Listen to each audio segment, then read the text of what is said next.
Usually, when we look at the photos of astronauts in space, we can see that they're sort of attached to the spacecraft. But there was one brave astronaut who took a wild step into the great unknown without any safety line connecting him to the shuttle. This brave man was Bruce Machholz, and he did that stunt back in 1984. How did he come back, you may ask? He did this cool trick using a nitrogen jetpack, which NASA called the Manned Maneuvering Unit. At first, he tried out some test maneuvers in the Challenger's payload bay, and only after he made sure it was alright did Machholz decide to go for it and glide a staggering 320 feet away from the shuttle. A bit of sad stats here. Out of the 430 people who have made the leap into space, 18 have sadly lost their lives, which gives us a fatality rate of just over 4%. With these numbers, it's safe to say that space shuttles are the least safe means of transport out there. Duh. Alright, let's make it a tad brighter. If we crunch the numbers a bit better, we can get a smaller percentage. But how? Well, 4% is a bit misleading because when we count, we take all the space flights. However, some people flew several times, which reduced the probability. With over 600 seats filled across 113 shuttle flights, the true fatality rate for shuttle missions is actually closer to 2%. Let's test your general knowledge now, shall we? So, what was the first living thing ever sent to space? If your answer is a monkey, you aren't right.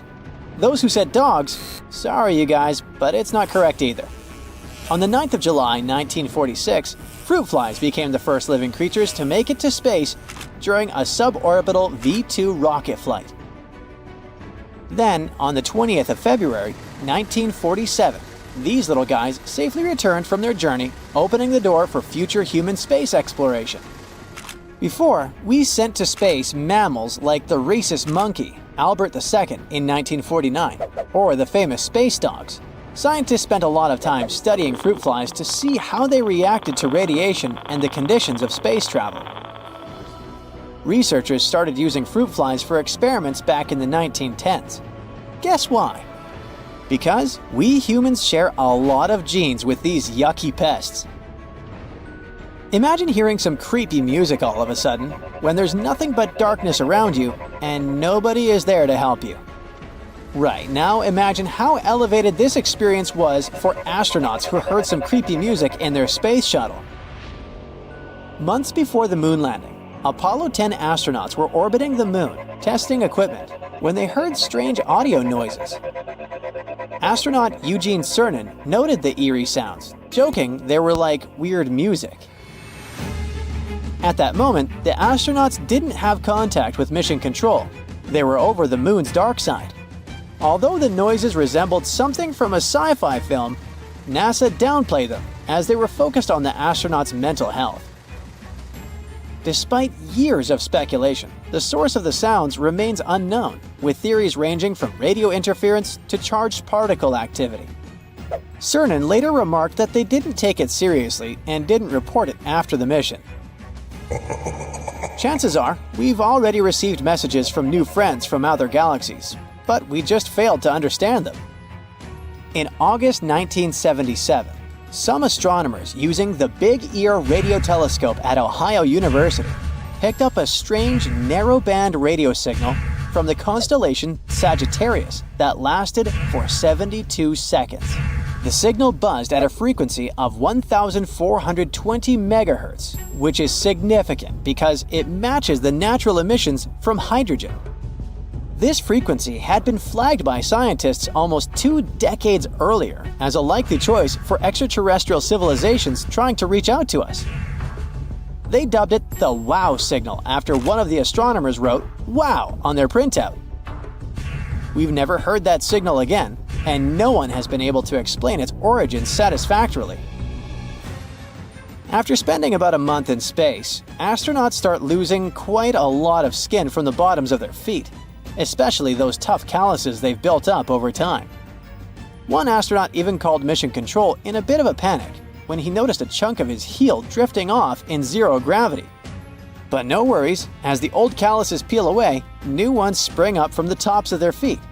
They need that grip to hold on to all the restraints, kind of like airborne trapeze artists.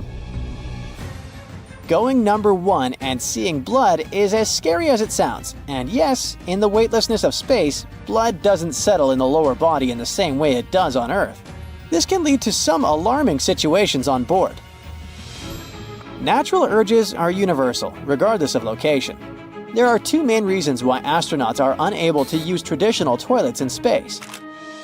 First, water is an extremely valuable resource aboard a spacecraft.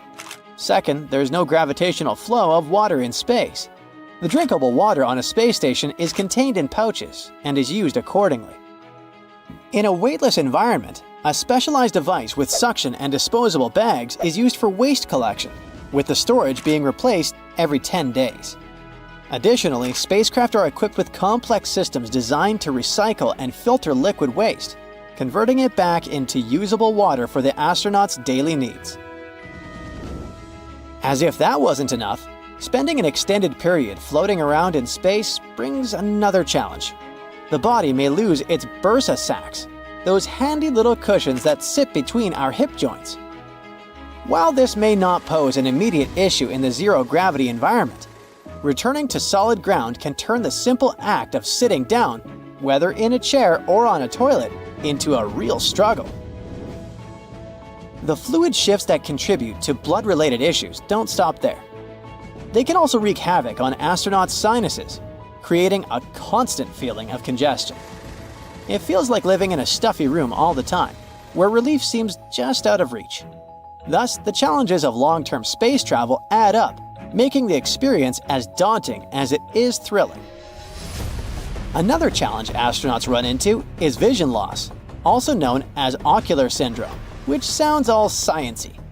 While the exact cause is still a bit of a mystery, it's thought that extra pressure on the brain can mess with both the retinas and optic nerves. And here's a fun fact: it mostly affects guys. By the way, you might assume that shutting your eyes in space means it's pitch black, but that's not the case. Because of high levels of radiation, astronauts can still see bright lights when they zip through certain parts of their orbit. It's a pretty strange phenomenon that keeps them on their toes, even with their eyes closed. Switching gears, let's talk about bone health in space. It turns out that being weightless can really take a toll on astronauts' bones. Like, they can lose up to 2% of their bone mass every month, which is pretty wild. But the good news? They've come up with new exercise routines that help fight off that bone loss. So, while space travel definitely has its challenges, researchers are working hard to keep astronauts in tip-top shape as they explore the universe. The Big Crunch is a cool theory about how the universe might end, and it's basically the opposite of the Big Bang. So, imagine the universe expanding for ages, but then it hits the brakes and starts collapsing in on itself, maybe even forming a huge black hole. Scientists are looking into this by checking out the universe's density. If it's too dense, such a collapse might really happen. At first, people thought that gravity would eventually take over and stop the expansion from the Big Bang. But then we found this mysterious thing called dark energy, which is actually speeding up the universe's expansion. Because of that, it seems like the Big Crunch is pretty unlikely. Right now, the evidence shows that dark energy is here to stay, so the universe will just keep on expanding forever. Frozen plains, mountains with white peaks glistening in the distant sun, and rustic red snow. Welcome to Pluto, where nothing makes sense anymore. Looking at it from a distance, the ice ball planet is mostly predictably winter shades of white and light blue. Once you land on the surface, you'll notice familiar blue skies as well. But see that whale-shaped red stain running along the equator? Right there to the left of the white heart-shaped region, there she blows. This spot is bigger than Alaska, and it's a mystery to scientists. That's not red clay soil or anything you'll see on Earth. That's Pluto's version of ice. Scientists believe it's red because the atmosphere drops this strange soot-like chemical called tholin on the surface. It's the same stuff that explains the red cap on Pluto's moon Charon. Now let's zoom in closer on the whale. Oh look, we have a mountain range. Yes, Pluto's red ice is like rock, hard enough to form entire mountains. Those white peaks standing out against the dark red aren't snowy caps like we have on Earth. That's frozen methane. For such a small planet, Pluto's mountains are epic, bigger than Everest and made entirely of ice. Such a bizarre landscape can't be found anywhere else in our solar system. Yeah, Pluto's a pretty harsh cold place. Temperatures there can dip to minus 400 degrees Fahrenheit. The coldest ever recorded on Earth was in Antarctica, a measly minus 135. Now let's head back to the heart of Pluto. That's actually a vast plain covered in nitrogen ice. Scientists discovered that Pluto's heart makes the winds on the planet blow. Craters are also big, and some of them show signs of filling and erosion. That's something that happens right here on Earth. When land is worn away and shaped by natural forces like wind, water, and ice, that's erosion. So, what makes all this so special on Pluto? It could be evidence of tectonic plate activity. You know, big plates of land surfing on liquid rock, forming mountain chains, breaking continents apart, putting them back together. That's something scientists so far have only ever seen on Earth, not on any other planet in the solar system. Now, looks like Pluto could be more like our own planet. That, and there's water on Pluto, 1/3 of its surface in fact. But of course, it's not like Earth water. It's more like a rocky slushy. Yum. Still, no signs of life out there, at least not for now. It's taken a long time to get the little information we know about Pluto. It was first discovered almost 100 years ago and deemed the 9th planet from the Sun, until 2006 when its official planet membership card was revoked. Poor Pluto. It was dubbed the biggest dwarf planet in the Kuiper Belt, a region outside our solar system full of other dwarf planets and icy bodies circling the Sun. A few months before that, they launched the New Horizons mission. It was the first space probe researchers sent to Pluto in 2006. Zipping at over 35,000 miles per hour, that's 45 times the speed of sound, it still took the probe almost a decade to reach its destination. That's how far away the tiny planet is. In fact, Pluto is nearly 40 times the distance from Earth to the Sun. If you were there looking up at the sky, you'd see the Sun as a tiny dot like any other star in the sky. Once New Horizons finally reached Pluto in 2015, it got close enough to get some incredible pictures of the surface. It also collected important data and observations, like those strange red spots and that heart-shaped region. But Pluto gets even stranger, especially its orbit.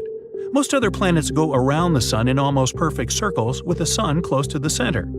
The Sun is nowhere near the center of Pluto's orbit, and the orbit is so stretched out that Pluto sometimes crosses into Neptune's path and gets closer to the Sun than the blue gas giant. So, the unusual effect of the strange orbit? Pluto sometimes has an atmosphere, and sometimes not. When it's closer to the Sun, a thin atmosphere of nitrogen forms. But once the planet starts moving further away from our Sun, the atmosphere freezes and falls to the surface in an ice storm of epic proportions. Pluto is probably a lot smaller than you imagine. If you put it on a map of the Earth, it would only span about halfway across the US. Yet this little planet has 5 moons spinning around it. And life on Pluto would be one endless year for us humans. Imagine no birthdays your whole life. Since it was discovered in 1930, we still haven't seen it complete a full circle around the Sun. 1 year on Pluto is 248 Earth years, and we'll finally see that happen on March 23, 2178. Mark your calendar. Since Pluto got kicked out of the official planet club, Neptune became the last one in line. It's actually a big ball of ice and gas. So, like with the other gas giants, if you tried to land on this planet, you'd just keep going deeper and deeper into seemingly endless clouds and atmosphere. Funny thing about the blue planet, it might not have a rocky surface like you and I are used to, but its surface-level gravity is about the same as Earth's. Same can't be said for any other planet in the solar system.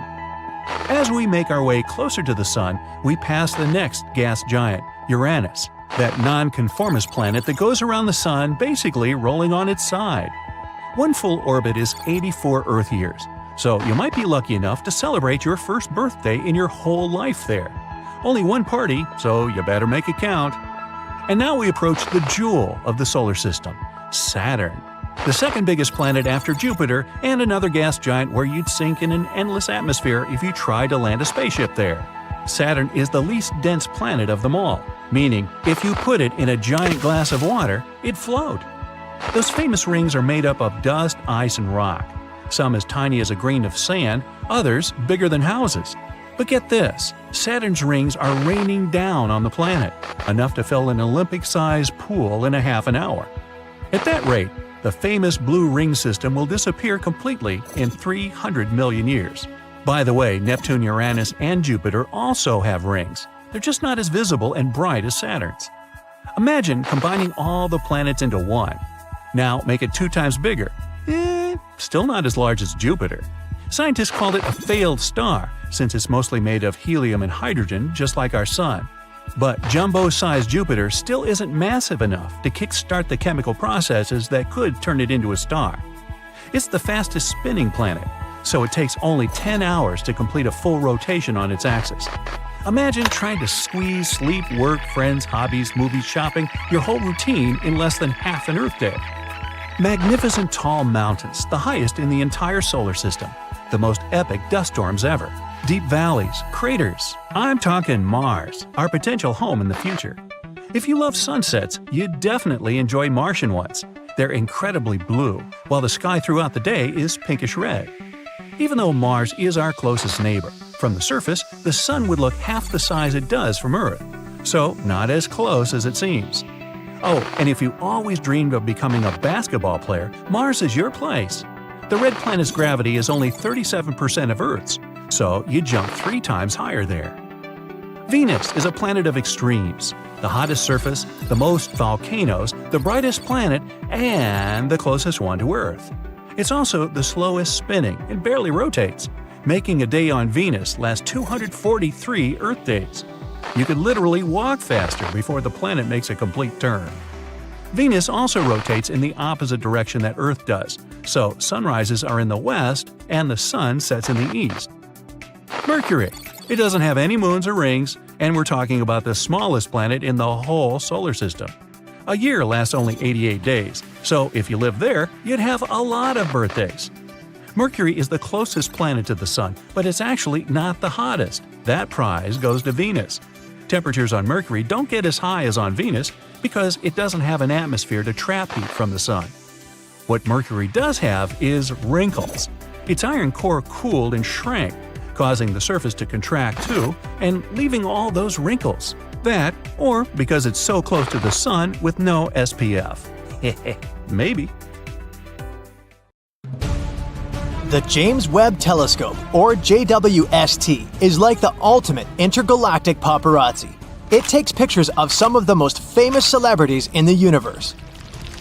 Stars, galaxies, exoplanets, you name it. The James Webb Space Telescope will snap a photo. So if you're a fan of cosmic celebrities, let's take a look at some of these best star-studded photos. The Carina Nebula. The image of the nebula with the beautiful name Carina was published on July 12th. JWST captured a beautiful view of the nebula, located about 7,500 light-years from Earth. Nicknamed the Cosmic Cliffs, it is, in fact, a hotbed of young stars, some of which are several times larger than our Sun. The Carina Nebula is a celestial spectacle located in the southern constellation Carina.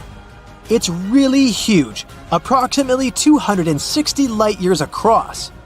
Massive stars within this nebula are so bright and hot that they create a glowing cloud of gas and dust around them.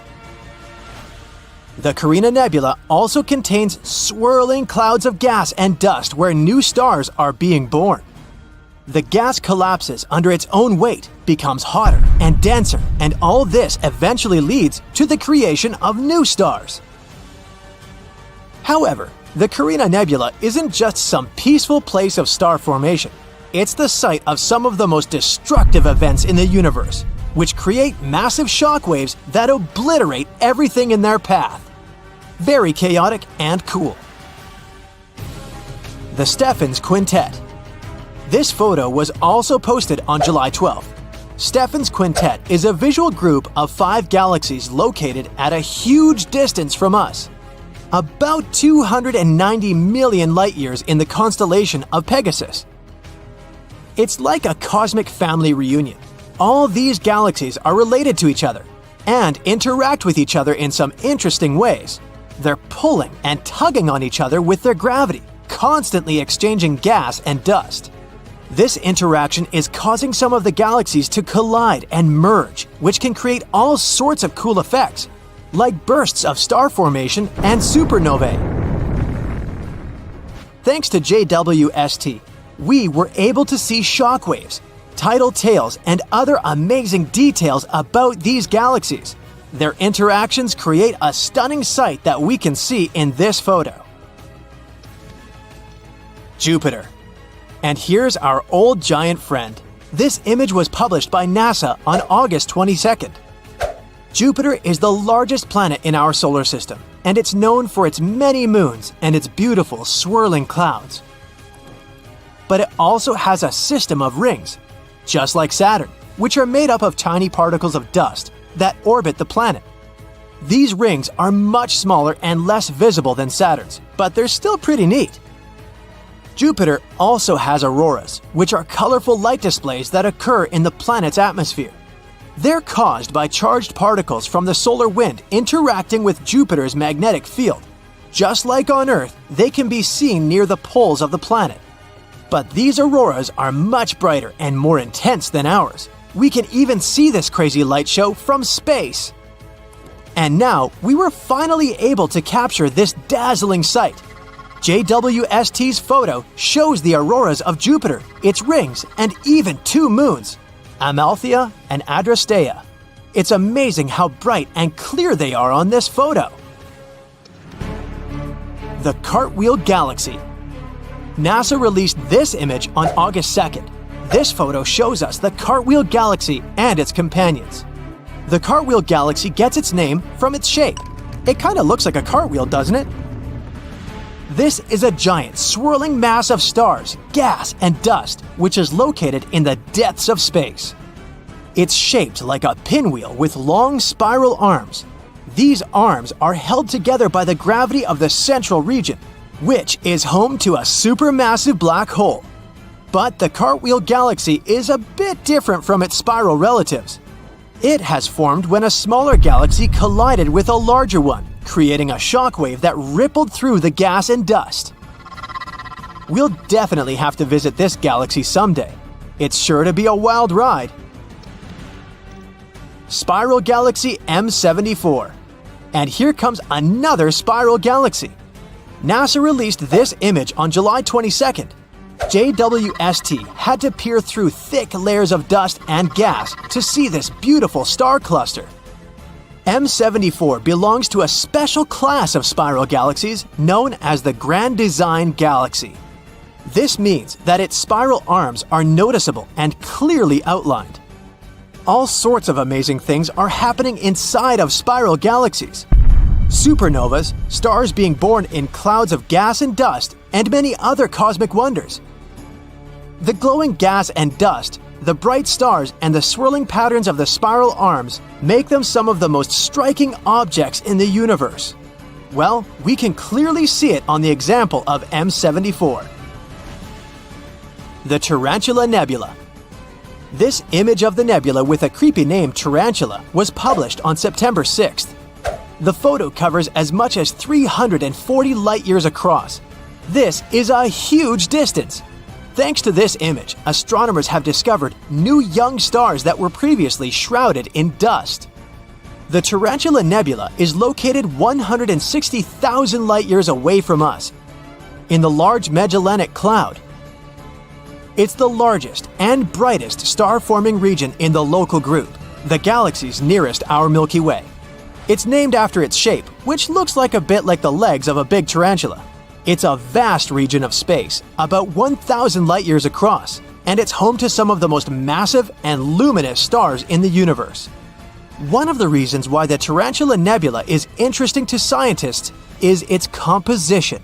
Its composition is close to the region of stars of the cosmic noon, the so-called state of our universe when it was only a few billion years old. At that time, star formation was at its peak.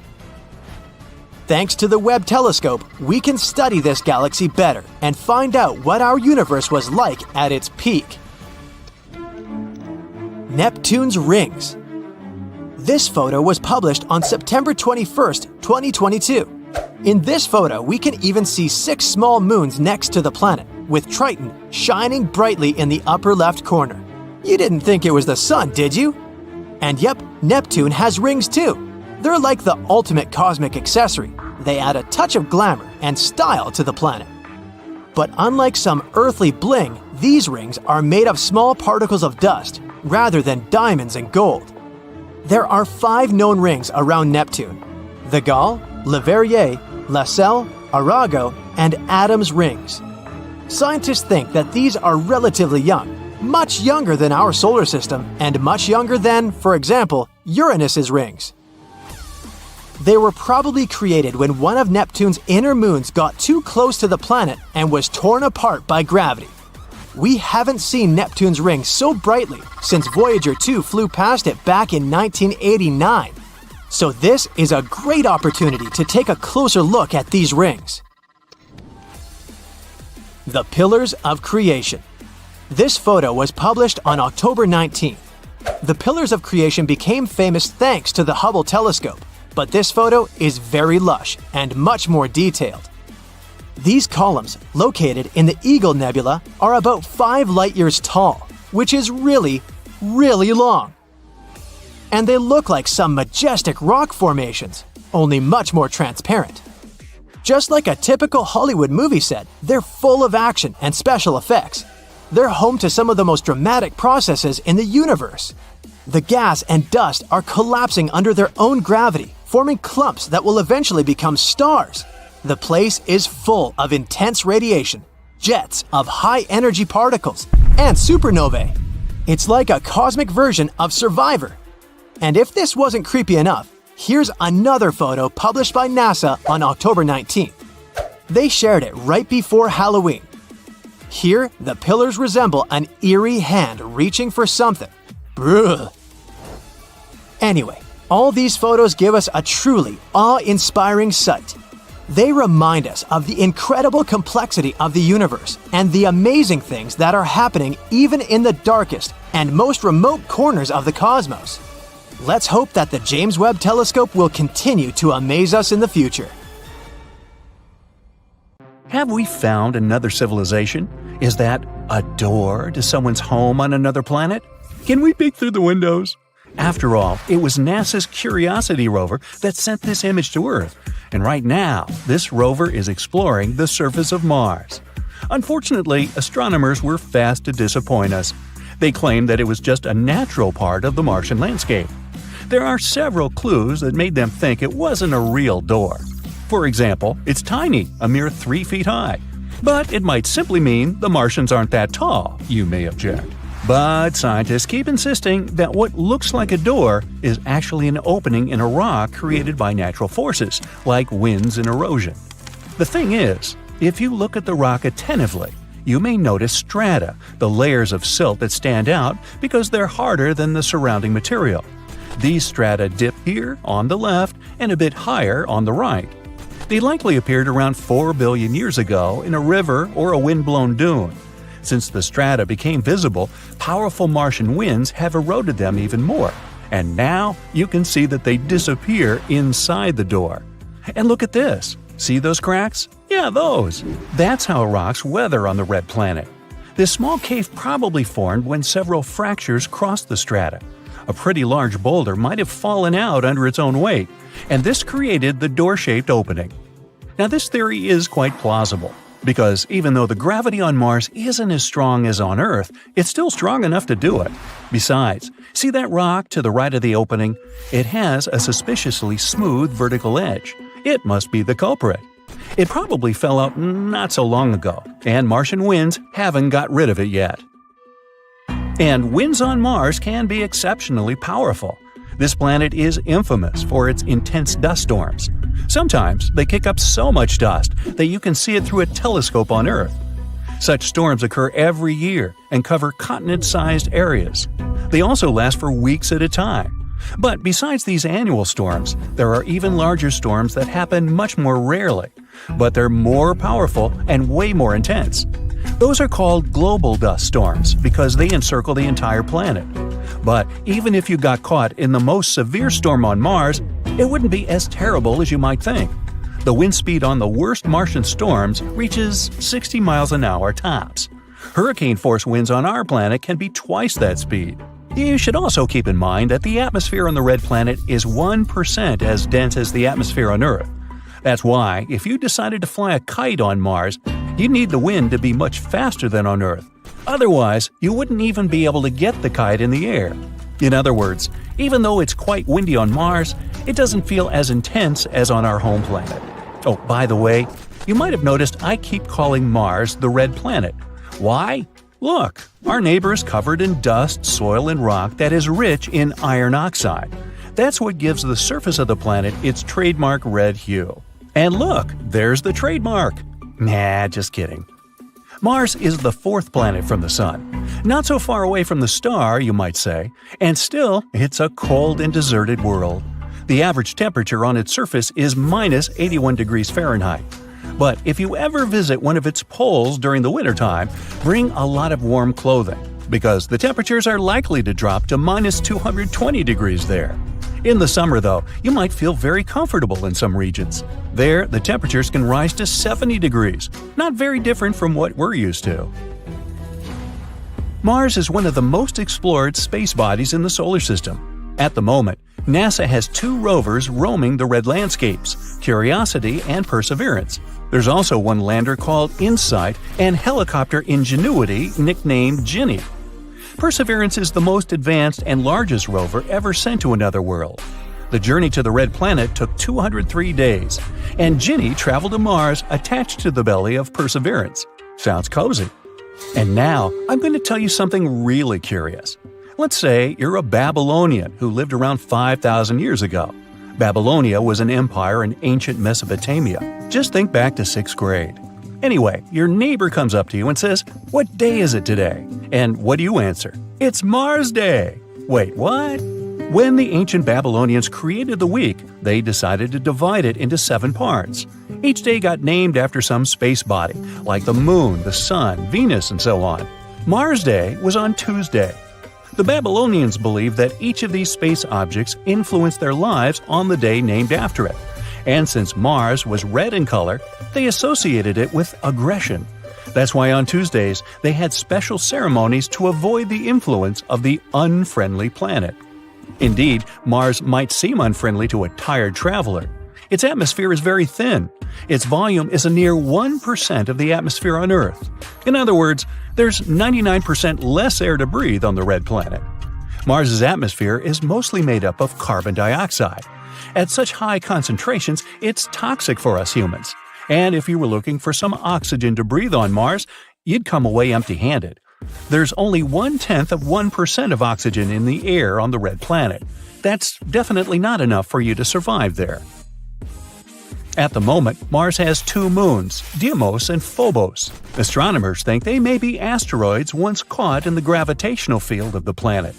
The moons are shaped like potatoes. That's because their mass is too little for gravity to give them a spherical form. Potatoes, eh? Maybe they should be renamed mashed and au gratin. One day, Mars will get a ring of its own. It might happen in the next 20 to 40 million years. Will Brightside be there? Stay tuned. Mars's gravitational forces will tear apart the planet's largest moon, Phobos. Hey, it really will get mashed. Some chunks of the former moon will crash into Mars, and others will break apart and create the ring around the planet. This ring might exist for at least 100 million years. The surface of Mars is cut by a huge canyon system known as Valles Marineris. Sounds like a pasta sauce. If it were on Earth, it'd stretch all the way from New York to California, over 3,000 miles. At its widest part, the largest canyon on Mars is 200 miles, and it reaches 4 miles at its deepest point. If you still have difficulties imagining the sheer size of this natural phenomenon, here you go. Valles Marineris is 10 times the size of the Grand Canyon on Earth. Now, since we're on the subject of gigantic things, let's talk about Olympus Mons, This is the largest volcano in the solar system, and it's on Mars too. It's 3 times as tall as Mount Everest on our planet, and that's the tallest mountain above sea level. And the base of Olympus Mons is as large as the state of New Mexico. Now, scientists think there could have been water on Mars in the past. What made them think so? They found lots of ancient river valley networks and lake beds on the surface of the red planet. Plus, on Mars, there are minerals and rocks that could only form in liquid water. Mars might even have experienced terrible floods 3.5 billion years ago. These days, there's still some water on the red planet, but Mars's atmosphere is too thin for this water to stay in its liquid form on the surface. Now, it only exists in the form of water ice. You can find it just under the surface of the planet in its polar regions. The only place where this water is visible is at the North Polar Ice Cap. Also, sometimes, salty water flows down crater walls and hillsides, and there are tiny quantities of water in the planet's atmosphere, but it only exists as vapor. So, as a vacation spot, I think I'll pass. Jupiter has 79 known moons, and the 4 biggest of them that are particularly interesting are Galilean moons. They were named after Galileo Galilei. He discovered them in the 17th century. They have something in common, but at the same time are all very different. Europa is the smallest of the Galilean moons with a diameter of 1,860 miles. It orbits Jupiter every 3.5 days. The first images we got from there were taken in the 1970s. Its surface mostly consists of water ice. Europa has long fractures, often around a mile wide, that can extend for thousands of miles across its surface. They were probably formed as the crust pulled apart from tidal forces on the mysterious ocean beneath the surface. In 2012, scientists discovered water vapor plumes erupting close to its south pole, rising up to 125 miles. These plumes can help us find what's inside Europa without having to land there. Scientists think there could be a magnificent ocean hidden 10 to 15 miles beneath the solid surface. That ocean could be 40 to 100 miles deep. Even though it's just 1/4 of Earth's diameter, it contains twice as much water as all of our oceans together. This ocean is a potential environment for some forms of life. Scientists believe the entire ice crust is floating on that ocean. It probably makes a full rotation around Europa once every 12,000 years. In the image the Galileo spacecraft took, you can see small dark brown spots. They're 6 miles across and formed as the hot, less dense material was getting to the surface. It either pushed the crust or broke through it altogether. The surface of Europa consists of so-called chaos terrains. They're rough areas surrounded by a smoother surface. Its equator could be covered in ice spikes called penitentes that can go up to 50 feet high. We have them on Earth too, especially in dry areas at high altitudes. But none of them are as big as those on Europa.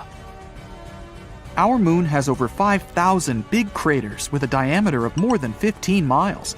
Europa's surface lacks impact craters and doesn't look like it's more than 50 million years old.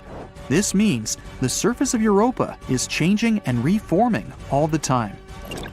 This moon is icy and is one of the smoothest of any solid space objects in our solar system. Because of it, it's 5 times brighter than our moon. Europa is under a constant blast of radiation coming from Jupiter. It's so strong, we wouldn't last even a day there. Europa is 5 times further away from the center of our solar system than Earth. That means it barely gets any heat coming from the sun, so it can remain frozen since the average temperature is negative 250 degrees Fahrenheit at the equator and around negative 360 degrees Fahrenheit at the poles. About 40 years ago, the Voyager 1 spacecraft came close to the rocky moon Io and discovered that it's a volcanic champion of our solar system. Io is Jupiter's 5th innermost moon, 4.5 billion years old, nearly the same age as Jupiter itself. It's similar in size to our moon, and even has a similar density and amount of gravity. Many moons in our solar system consist of silicates and water ice, but Io is made of iron and silicate rock. you'd be able to see some beautiful auroras on Io. As this moon rotates around Jupiter, auroras change brightness all the time, but they're always there. Io is relatively close to Jupiter, almost 260,000 miles above its cloud tops. If you could come to Io and take a look at Jupiter from there, it would appear almost 40 times bigger in the sky than our moon. Stargazing there would be amazing. Io needs 42.5 hours to orbit Jupiter. Our moon needs almost a month. At some points, Io's tidal bulge can go up to 330 feet. It's similar to what we have on Earth. The gravity of our moon causes ocean tides. Io doesn't have an ocean, but the ground itself moves and goes up and down. It's like an elevator taking you to the bottom and then the top of a building with 30 stories. The gravity of Jupiter and its other big moons affect Io, so the solid ground tides on its surface are over 5 times as high as the highest ocean tides on our planet. All this makes Io so hot on the inside that some of the inner materials melt, boil, and try to escape in any way possible. Eventually, it creates a hole in the ground, which then turns into a volcano. Io is the most active body in our solar system when it comes to volcanoes. Io has more than 400 of those, with 150 of them erupting all the time. Some of them shoot their hot gas plumes 200 miles into space. It would be difficult to walk there because we're talking about a pretty intense world of floodplains of liquid rock, huge lava flows, multiple lava lakes, and giant collapsing mountains. Ganymede, the largest moon in the solar system we know of, also has the biggest water ocean. It's 26% greater than Mercury when it comes to volume, but it's less dense. This giant moon has a thick crust of water ice 90 miles deep. There might be a huge ocean of liquid water underneath. It extends 60 miles deep, which is about 10 times deeper than the deepest point in the Earth's ocean. The Voyager spacecraft also detected polar caps made of water frost there. Ganymede is half rock, half water, including tiny amounts of metals and ice. Its atmosphere is very thin and doesn't contain oxygen. This ocean most likely doesn't contain life. The Earth is a great example of how certain microbes and creatures can survive deep down without sunlight. But the ocean of Ganymede is so deep and the pressure is so strong that the water at the bottom is probably compressed back into ice. Certain forms of life in the deepest areas of our ocean survive thanks to geothermal vents that eject minerals. Since there's likely thick ice between the ocean and the core, this isn't the case with Ganymede. But the ocean there is salty, with multiple layers divided by icy sheets. If there's any chance of life, it could be in the part where the rocky core is in contact with the most internal icy layer. Beneath all that water and ice, Ganymede is the only moon in the entire solar system with a magnetic field. It's possible because this moon has a liquid core. Ganymede circles Jupiter approximately once every 7 days. Its orbit is so eccentric that at some points, it's pretty close to Jupiter. Ganymede, Io, and Europa have gravitational forces that affect each other.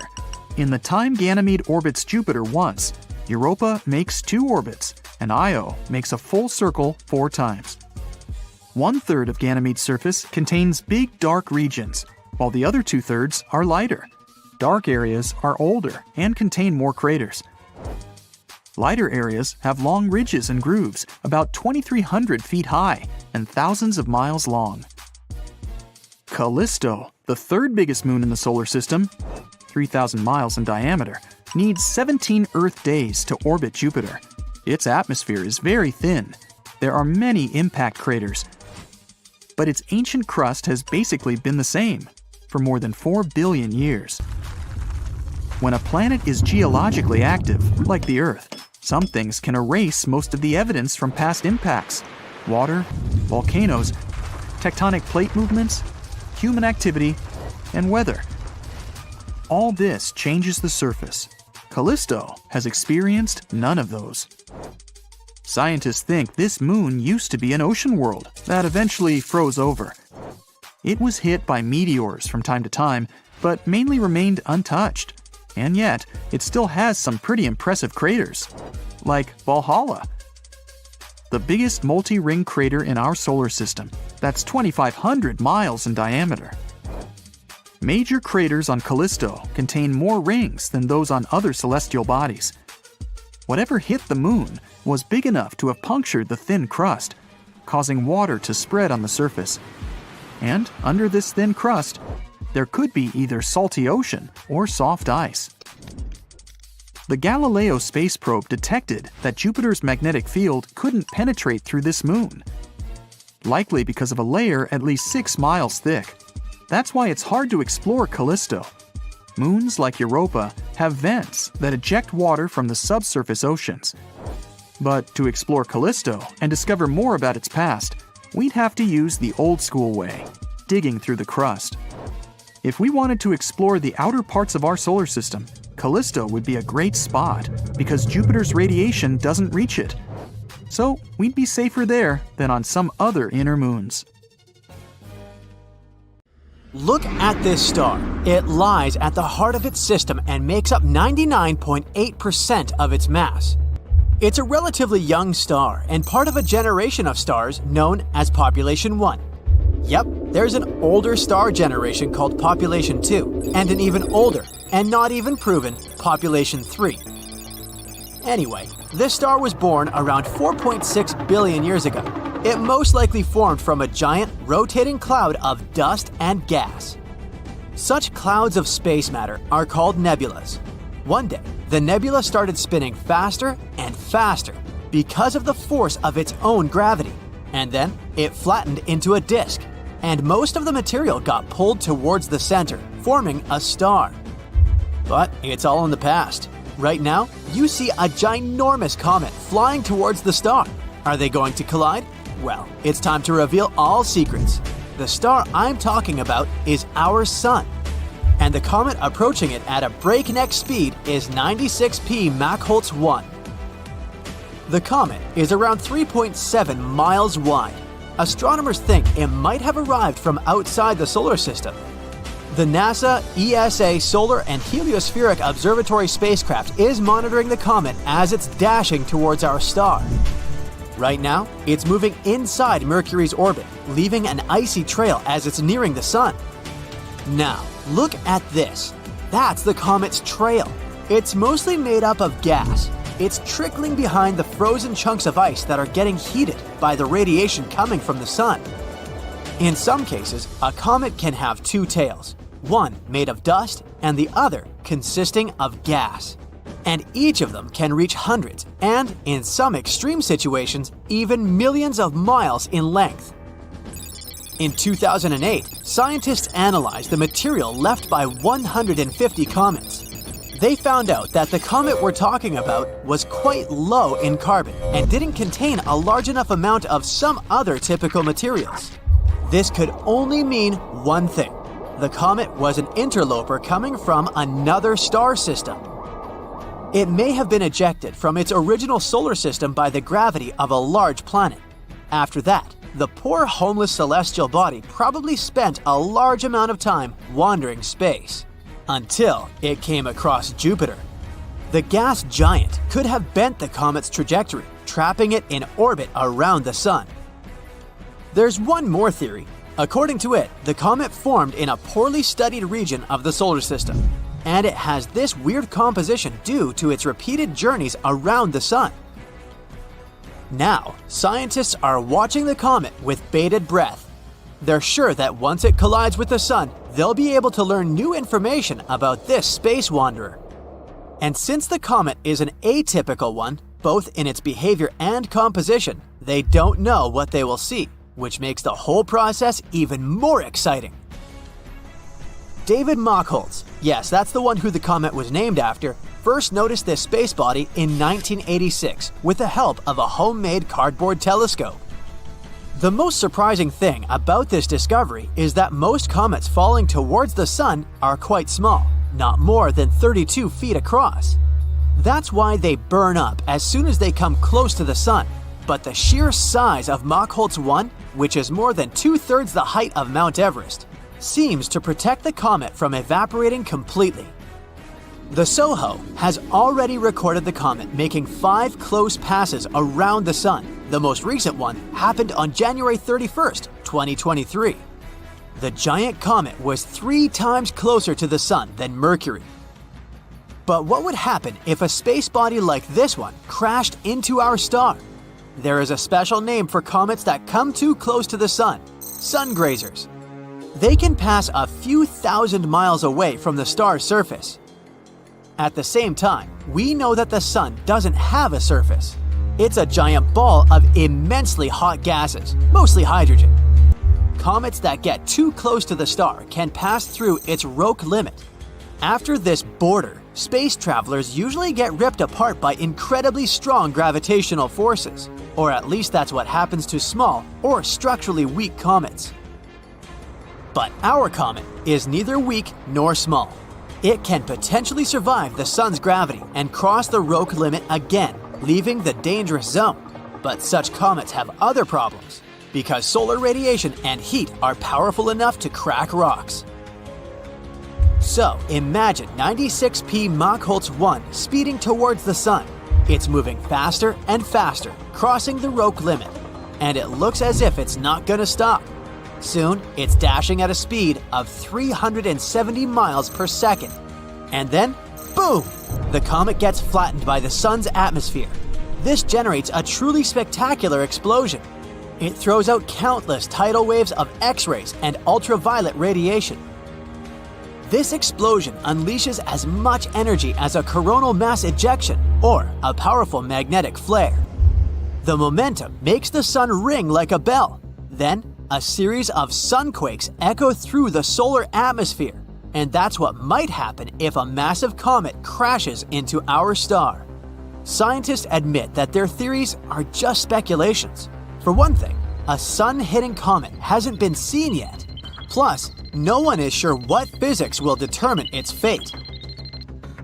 Astronomers know about comets that came pretty close to the Sun and survived this feat. For example, in 2011, it was a comet named Lovejoy. It passed through the corona, the outermost part of the Sun's atmosphere, usually hidden by the blindingly bright light of the surface of our star. When the comet emerged, it was much worse to wear, that's true, but it was still intact. Another comet that survived this dangerous approach, though barely, was Ison, and it happened in 2014. So, what does a comet need to reach the Sun's lower atmosphere? A mass of more than 1 million tons. This lower limit is about 100 times smaller than comets Lovejoy and Ison. There are long-period comets that take more than 200 years to orbit the Sun. Scientists think they might originate in the Oort cloud. It's the most distant region of the solar system, its outskirts, so to speak. It's a collection of icy objects farther away from us than anything else in the solar system. It lies at a distance between 2,000 and 100,000 astronomical units away from the Sun, and 1 AU is around 93 million miles. This region is also described as a cometary reservoir. No wonder, according to some estimates, there are more than 1 trillion icy objects there. So, some of them are bound to wander off, right? You can also find an estimated trillion or even more comets in the Kuiper Belt. This region lies beyond the orbit of Neptune. It's a donut-shaped ring of icy objects surrounding the Sun, 30 to 55 AU from our star. Short-period comets that take less than 200 years to orbit the Sun appear there. The first mission to explore this distant region was New Horizons. Right now, it remains deep in the Kuiper Belt, speeding away from Earth at a rate of about 300 million miles per year. There are also dwarf planets dwelling inside the Kuiper Belt. Some of them have their own moons, and this egg-shaped planet, Haumea, even has a ring of its own. By the way, a dwarf planet's atmosphere can collapse if its orbit takes it far away from the Sun. A bonus fact, even though you might not have noticed it, we live inside the Sun. No, I didn't mean that we literally inhabit the star that is 93 million miles away. The thing is, the Sun's atmosphere stretches far beyond its visible surface, and our planet is right within its reach. In fact, exactly the gust of solar winds creates such a breathtaking phenomenon as the northern and southern lights. It's a clear night, and you're outside looking at the stars. The Milky Way alone seems overwhelmingly huge. You check on your phone and discover that the galaxy you're in at this exact moment is 100,000 light-years wide. For scale, 1 light-year is already a very long distance. For example, it takes 4.2 light-years to go from Earth to Proxima Centauri, which is the closest star to our planet other than the Sun. So, 100,000 light-years is way more than we normal humans can fathom. And that's just one galaxy. There's a whole lot more out there. Now, looking at this data, it seems pretty unlikely that we're the only life form out there, doesn't it? But how come we've never found anything else so far? Let's get one thing out of the way. Extraterrestrial life doesn't necessarily mean we're talking about little green people. It can also mean microorganisms, bacteria, and plants that can be found on other planets. The truth is, there's a big spectrum of possibilities for life on another planet. And taking into consideration that there are up to 50 billion planets in the Milky Way, it's very unlikely that we're alone in this big wide universe. And what does life on other planets look like? This is what we've spent years trying to figure out. Go ahead, think with me. A planet may be lifeless today, but it could have traces of organic matter or fossils, meaning that some life form was able to thrive there once. And it could also be that there are planets out there containing life with complex biochemistry, meaning they could have fauna just like we have on Earth, although probably not the same. NASA created a special science that is dedicated to studying life forms outside of Earth. It's called astrobiology. Ever since the space agency was created back in 1958, it didn't take long for it to start looking for extraterrestrial life. They quickly built an action plan. First, they needed to understand how life on Earth was formed, and secondly, how it could have formed on other planets. The first time NASA tried to look for life in outer space was in 1976. The Viking lander blasted into space, headed towards Mars. There were high expectations that humanity would find the first proof of extraterrestrial life. Unfortunately, the lander came back with images of a planet that looked barren and bleak, and scientists were extremely disappointed. Scientific conclusions on whether life could be detected over there were confusing. But hey, you need to know what you're looking for to find it, right? The failure of the Viking mission served to heat up debates amongst NASA scientists to define what life actually meant. And it also served to call their attention to a small but very important detail. Spacecrafts departing from Earth usually transport Earthling microorganisms and bacteria unintentionally, as they remain attached to the vehicle. It turned out that these bacteria could contaminate scientists' samples, so they needed to consider this. All of this made Mars expeditions take a back burner on NASA's short-term plans. There appeared a new priority-first question. What are the types and stages of life that space programs can hope to identify? Scientists might have encountered life on other planets, but they weren't able to identify it as life. That is why NASA began to study our own planet better. They studied everything, from ancient life forms that lived billions of years ago to living creatures that roam the planet today. They understood that the search needed to happen inwards as well as outwards. Let's take a look at the development of Earth's life from its inception. Imagine that this development can be represented as a ladder, or stairs, and each developmental stage is a flight of the bigger staircase. First, we would see basic chemistry, a soup of loose chemical elements like the ones we see in the periodic table. But they need to assemble themselves into more complex structures to be able to self-replicate, change, and evolve. This would happen in the second step, where we start to see the formation of microscopic organisms. In the third step, these cells combine to become multicellular beings, allowing for more complexity and variety. The step above sees species that can evolve big brains, enabling the use of tools, culture, and shared knowledge. That's where humanity is located. Looking at this ladder, one might ask, so what does it take for a multicellular organism to evolve into fully formed humans? This is what is called the Great Filter. It's a huge evolutionary jump that takes a lot of effort and the perfect environmental conditions for it to happen. And given that we haven't heard of any other extraterrestrial civilizations out there, it might be that we're the only ones that were able to make this jump. After all, how likely is it that we'll find life outside of Earth that is similar to us? That depends on how many planets there are out there in their star's Goldilocks zone, the area around a star where water can be liquid. And because stars come in all sizes and configurations, this zone is different for every star system. But that's not the only criteria we know for the existence of life. We usually look for three things to detect life: liquid water, methane, and oxygen. Water is what allows for chemical components to mingle and connect, forming multicellular beings. Methane is produced by the decomposition process made by bacteria, and oxygen is the byproduct of plant respiration. These are some of the telltale signs that the James Webb Telescope was programmed to search for. The James Webb Telescope has ambitious purposes that might revolutionize space science. Its top priorities are to detect forms of life by studying small galaxies orbiting the Milky Way. It will also look for the oldest stars in the universe, trying to gather data on the origin of the universe itself. That's huge!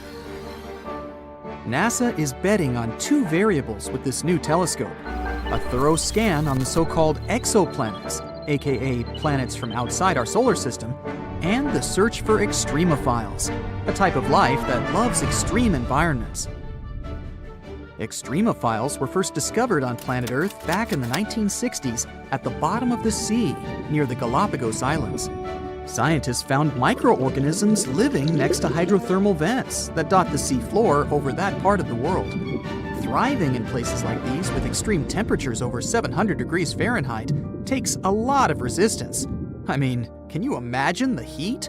This discovery was a turning point for the field of astrobiology, as scientists understood that life could survive in extremely harsh conditions, similar to the atmosphere available in several exoplanets. But hey, life might turn up in our own neighborhood if we're lucky enough. Guided by the mantra, "Follow the water," NASA is launching two important missions inside our solar system that can contribute largely to the search for extraterrestrial life. You remember Jupiter, right? It's the gas giant that has a moon known as Europa. A few years ago, scientists discovered that Europa had an ocean hidden behind layers of icy crust. And there's even more. According to research, the water over in Europa is salty, much like the water we have on our planet. Europa is a big contender for the detection of life. But the Europa Clipper mission is not aimed at trying to identify this. Rather, it will orbit the moon and gather as much information about its atmospheric conditions as it can. The other moon-bound mission is the Dragonfly, an octocopter that will explore Saturn's moon Titan. The launch is programmed for 2027 and will only arrive in Titan's orbit around 2034. It will sample and examine a series of promising sites around Saturn's icy moon. And who knows, find some new information on ET life? Let's see what happens. But I'd say we've never been closer to a huge discovery than we are now.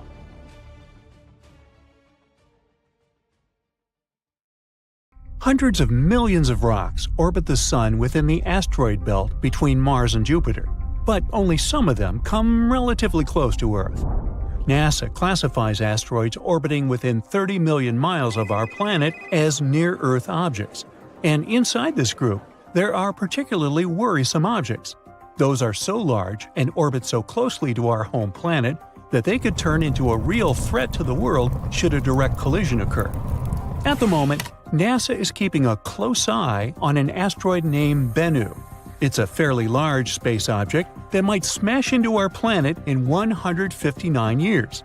According to the experts, the asteroid, which was first spotted in 1999, is quite likely to drift into the orbit of our planet.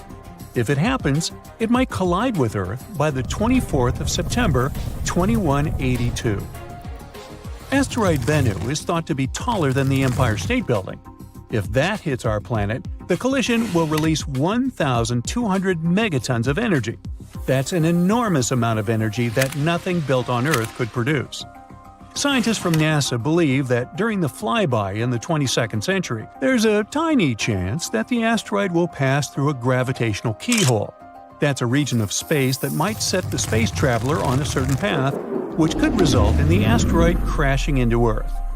Bennu flies by our planet every 6 years. It has had 3 close encounters with Earth in 1999, 2005, and 2011. These days, scientists estimate the chance of the asteroid hitting our planet by 2182 as 1 in 2,700. That's more than 5 times a person's chance of being struck by lightning. But even though Bennu's chance of colliding with Earth are quite low at the moment, the space rock has still been categorized as a, quote, potentially hazardous asteroid. All because it might come as close as 4.65 million miles from Earth. That's the reason why it's also classified as a near-Earth object. Bennu is a carbon-rich asteroid that was formed in the first 10 million years of the history of the solar system. That's around 4.5 billion years ago.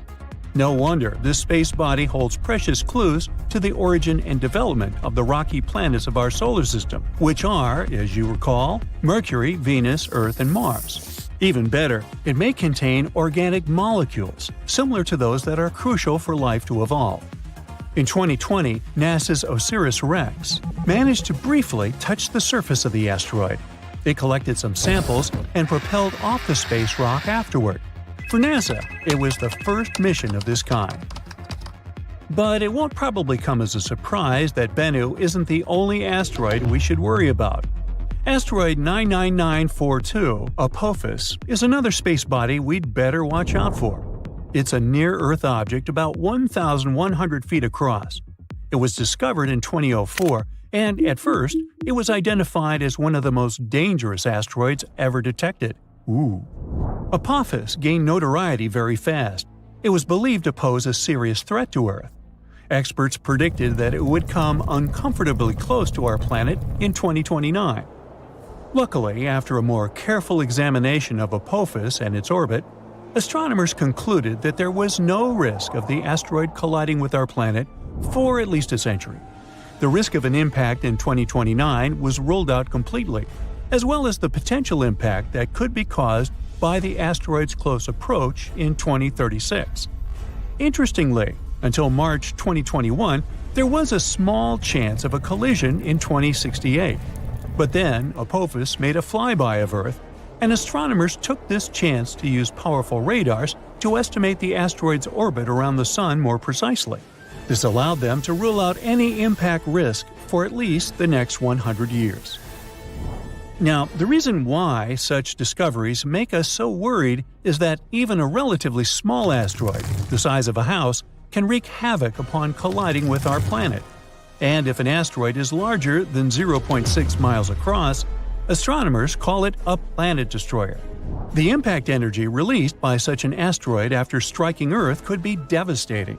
That's why knowing where such asteroids are and in what direction they're moving is crucial. The problem is that our capability to protect the planet from asteroid impacts is not top-notch yet. If such a catastrophe was about to occur, we would need some time to prepare, because an asteroid collision is no joke. Probably the most well-known asteroid impact site is the Chicxulub crater. It's the evidence of the terrifying collision that led to the extinction of dinosaurs. Strangely, this crater isn't very visible, but some others are. For example, Barringer Crater in Arizona, which is also called Meteor Crater. It looks rather blood-chilling when you think about the collision that led to its appearance. In any case, we now know that space rocks hit not only the Earth but also the Moon, Mercury, and Mars. No rocky planet in the solar system is safe from asteroid impacts.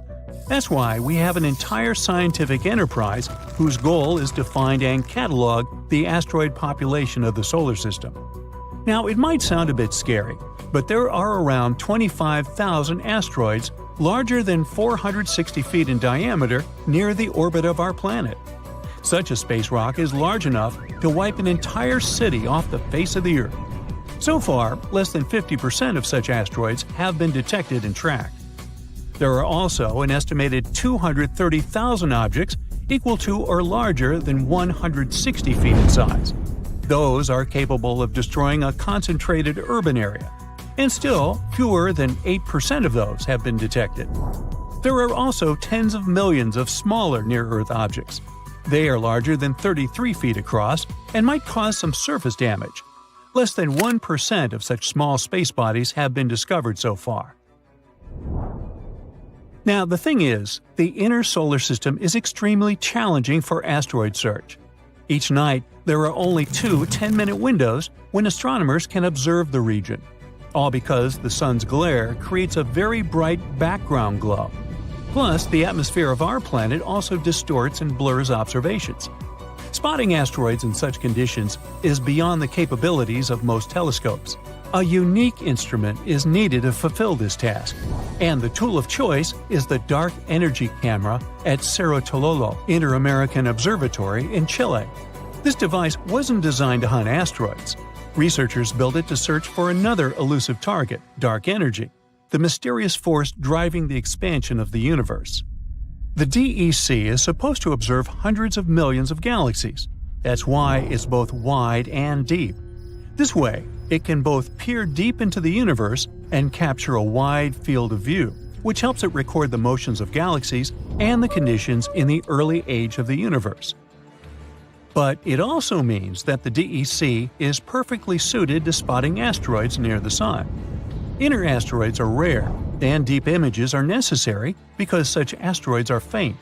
Scientists need to be able to fight both the bright twilight sky near our star and the distorting effect of Earth's atmosphere, and the DEC can help them achieve their goal. The Dark Energy Camera was built to carry out the Dark Energy Survey, which finished in 2019. Now astronomers can direct the power of the camera towards other tasks. They claim that the DEC's survey is one of the most sensitive searches ever performed for objects near Venus's orbit and within the orbit of our planet. It provides us a great chance to find out what kinds of objects are lurking in the inner solar system.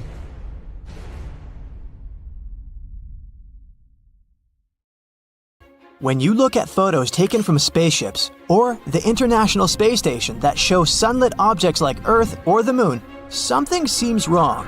Space looks too empty. No magical scenery of a nighttime sky full of stars. It would be incredibly boring to go stargazing in space, since the sky is always dark. During the daytime, the sky on our home planet is blue because of the diffusion of light. It happens when sunlight goes through the atmosphere. But if you were on the Moon or somewhere else in space, there would be no atmosphere to spread this light around. That's why the sky there would always appear black. But it doesn't mean less bright out there. If you were looking out the window of the space station, you'd see just as much direct sunlight as you would gazing out of your apartment window during a cloudless day, maybe even more. When taking a picture on a sunny day, you'll probably use a short exposure, together with the narrow aperture setting on your camera. This way, just a short burst of light will get in. That's similar to how our pupils contract in sunlight so that they don't have to deal with too much light. And since it's just as bright up there in space, the process is the same when you take pictures of sunlit objects there. Using short exposure, you can get good, bright pictures of Earth or the surface of the Moon. But it also means there will be no stars in the picture. Even up there, stars are relatively dim. They don't emit enough light to show up in photos taken with such settings. Our home planet has a blue sky that slowly transforms into a beautiful orange-red palette at dusk and dawn. But if you ever get a chance to watch a sunset on Mars, you should expect the opposite, an orange-brown daytime sky that gets a bluish tint at sunset. First of all, Mars is farther away from the Sun than our planet. So, when you're looking at the Sun from the Martian surface, of course, it looks fainter and smaller. And not just that, The sun observed from Mars is just a bluish-white dot surrounded by a blue halo. The thin atmosphere of the red planet contains large dust particles. They create an effect called scattering. It occurs when the diameter of particles in the atmosphere is almost the same as the wavelength of the scattered light. This effect filters out the red light from the sun's rays, so only the blue light would reach your eyes on Mars. How come Earth doesn't have rings? All gas giants in our solar system, Jupiter, Saturn, Uranus, and Neptune, have such rings, whereas the rocky planets Mercury, Venus, Earth, and Mars don't. There are two theories about how rings can appear around a planet. They might be just some material left from the times when the planet was forming, or they may be the remains of a moon that got destroyed by a collision with some space body, or torn apart by the strong gravitational pull of its parent planet. The gas giants formed in the outer regions of our solar system, while all the rocky planets are in the inner part. So maybe the inner planets were more protected from potential collisions that could have formed their rings. There are also more moons in the outer regions of our solar system, which could be another reason why the planets there have rings. Also, bigger planets have stronger gravity. It means that they can keep their rings stable after they form. Some experts believe Earth used to have a ring system a long time ago. A Mars-sized object might have collided with our home planet, which probably created a dense ring of debris around it. Some scientists think that this debris formed not a ring, but what we know today as the Moon. There's probably a giant planet lurking at the edge of the solar system, far beyond Neptune. Scientists call this mysterious hypothetical world Planet 9. If it does exist, it's probably similar to Uranus or Neptune and 10 times more massive than our home planet. It's likely to circle around the Sun, but in the outer reaches of the solar system, about 20 times farther than Neptune. Another interesting theory says that Planet 9 could actually be a black hole the size of a grapefruit that warps space in a similar way a large planet would. Even though we once thought it was a rare substance in space, water exists all over our solar system. For example, you can often find it in asteroids and comets. It's also in craters on the Moon and Mercury. We still don't know if there's enough water to support potential human colonies if we decide to move there, but some amount of water is definitely present there. Mars has water at its poles too. It's mostly hidden in the layers of ice and probably under the planet's dusty surface. Europa, Jupiter's moon, has some water too. This is the most likely candidate we know about to host life outside Earth. There's probably a whole ocean of liquid water under its frozen surface. It might actually contain twice as much water as all of Earth's oceans combined. Neptune is unexpectedly warm, even though it's 30 times as far from the Sun as our planet and receives less sunlight and heat. But it still radiates way more heat than it gets. It also has way more activity in its atmosphere than you'd suspect, especially if you compare it to its neighbor, Uranus. Both of these planets emit the same amount of heat, even though Uranus is much closer to the Sun. No one knows why. Neptune has extremely strong winds that can reach a speed of up to 1,500 miles per hour. Can they produce this heat? Or maybe it's because of the planet's core, or its gravitational force? There's a monster black hole hurtling through space at a speed of 5 million miles per hour. Scientists located it with the Hubble Space Telescope. They believe it weighs as much as 1 billion suns. It was supposed to stay put in the center of its home galaxy, but some gravitational forces are pushing it around. At one point, this black hole is going to break free from its galaxy and continue roaming the universe. Luckily, it's still 8 billion years away from us. Solar storms are so powerful that they could leave us in complete darkness. Back in July 2012, the strongest solar storm in over 150 years narrowly missed Earth. Coronal mass ejections, or CMEs, are large bubbles of ionized gas. They tore through our orbit back then. If they had caught our planet in the crosshairs, we would have literally been in the firing line. We'd have faced solar matter hurtling towards Earth, damaging computers and causing power outages that would have lasted for months. A surprise solar storm hit us on June 25, 2022. One photographer even managed to capture stunning bright auroras that flashed across the dawn sky in Calgary, Canada, and lasted for 5 minutes. They were caused by the storm. Vampire stars are a real thing. They're part of a binary star, and they can literally drain the life out of the other star in the system. They do it to keep burning for a longer time. It works like this. A smaller star with a lower mass steals its sibling's hydrogen fuel to increase its own mass. This vampire star then becomes hotter. Plus, its color changes to striking blue. This way, it looks much younger. How sneaky. The color of the universe is dubbed cosmic latte. The light coming from our galaxies and stars within them, as well as clouds of gas and dust in the observable universe, have a specific color. It's an ivory tint, pretty close to white. The universe is beige because there are a bit more areas that produce green, yellow, and red light than those that emit blue. Some people, like the Andaman Islanders, that's a community living in the Gulf of Bengal, see them as burning torches thrown into the air by forest spirits. Others, like some Australian Aborigines, think they're flaming sticks ridden by shamans. If you ask an astronomer, though, they'll tell you that a comet is a large object made of dust and ice that orbits the sun. Arguably one of the most famous space objects of this kind is Halley's Comet. It has left a great impact on our history and understanding of these mysterious falling stars. When this comet passed Earth in August of 1835, for example, it was blamed for the New York City fire that kept going for several nights. At the same time, the Seminole Indians in Florida saw the comet's long tail and believed it marked the day they would lose their independence. This comet came back in 1910, and people yet again saw it as a sign of bad luck. In Chicago, people bent over backward to secure their windows to protect themselves from the comet's dangerous tail. Others bought all sorts of gadgets, like umbrellas or masks protecting from comets. But what's so intriguing about this space body? How come it just pops up around Earth every once in a while? And, most importantly, is it really dangerous? Halley's is what astronomers call a periodic comet.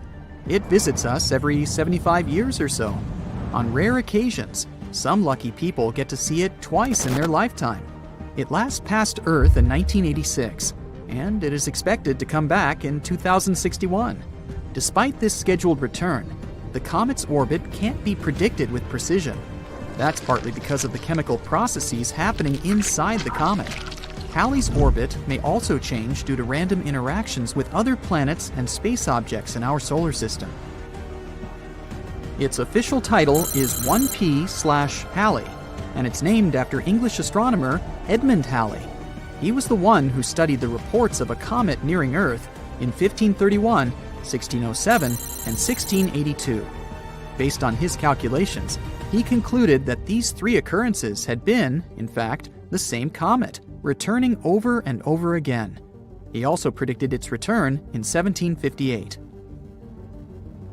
Halley's discovery also pointed out that some comets, like this one, orbited the sun, but their journey was not circular.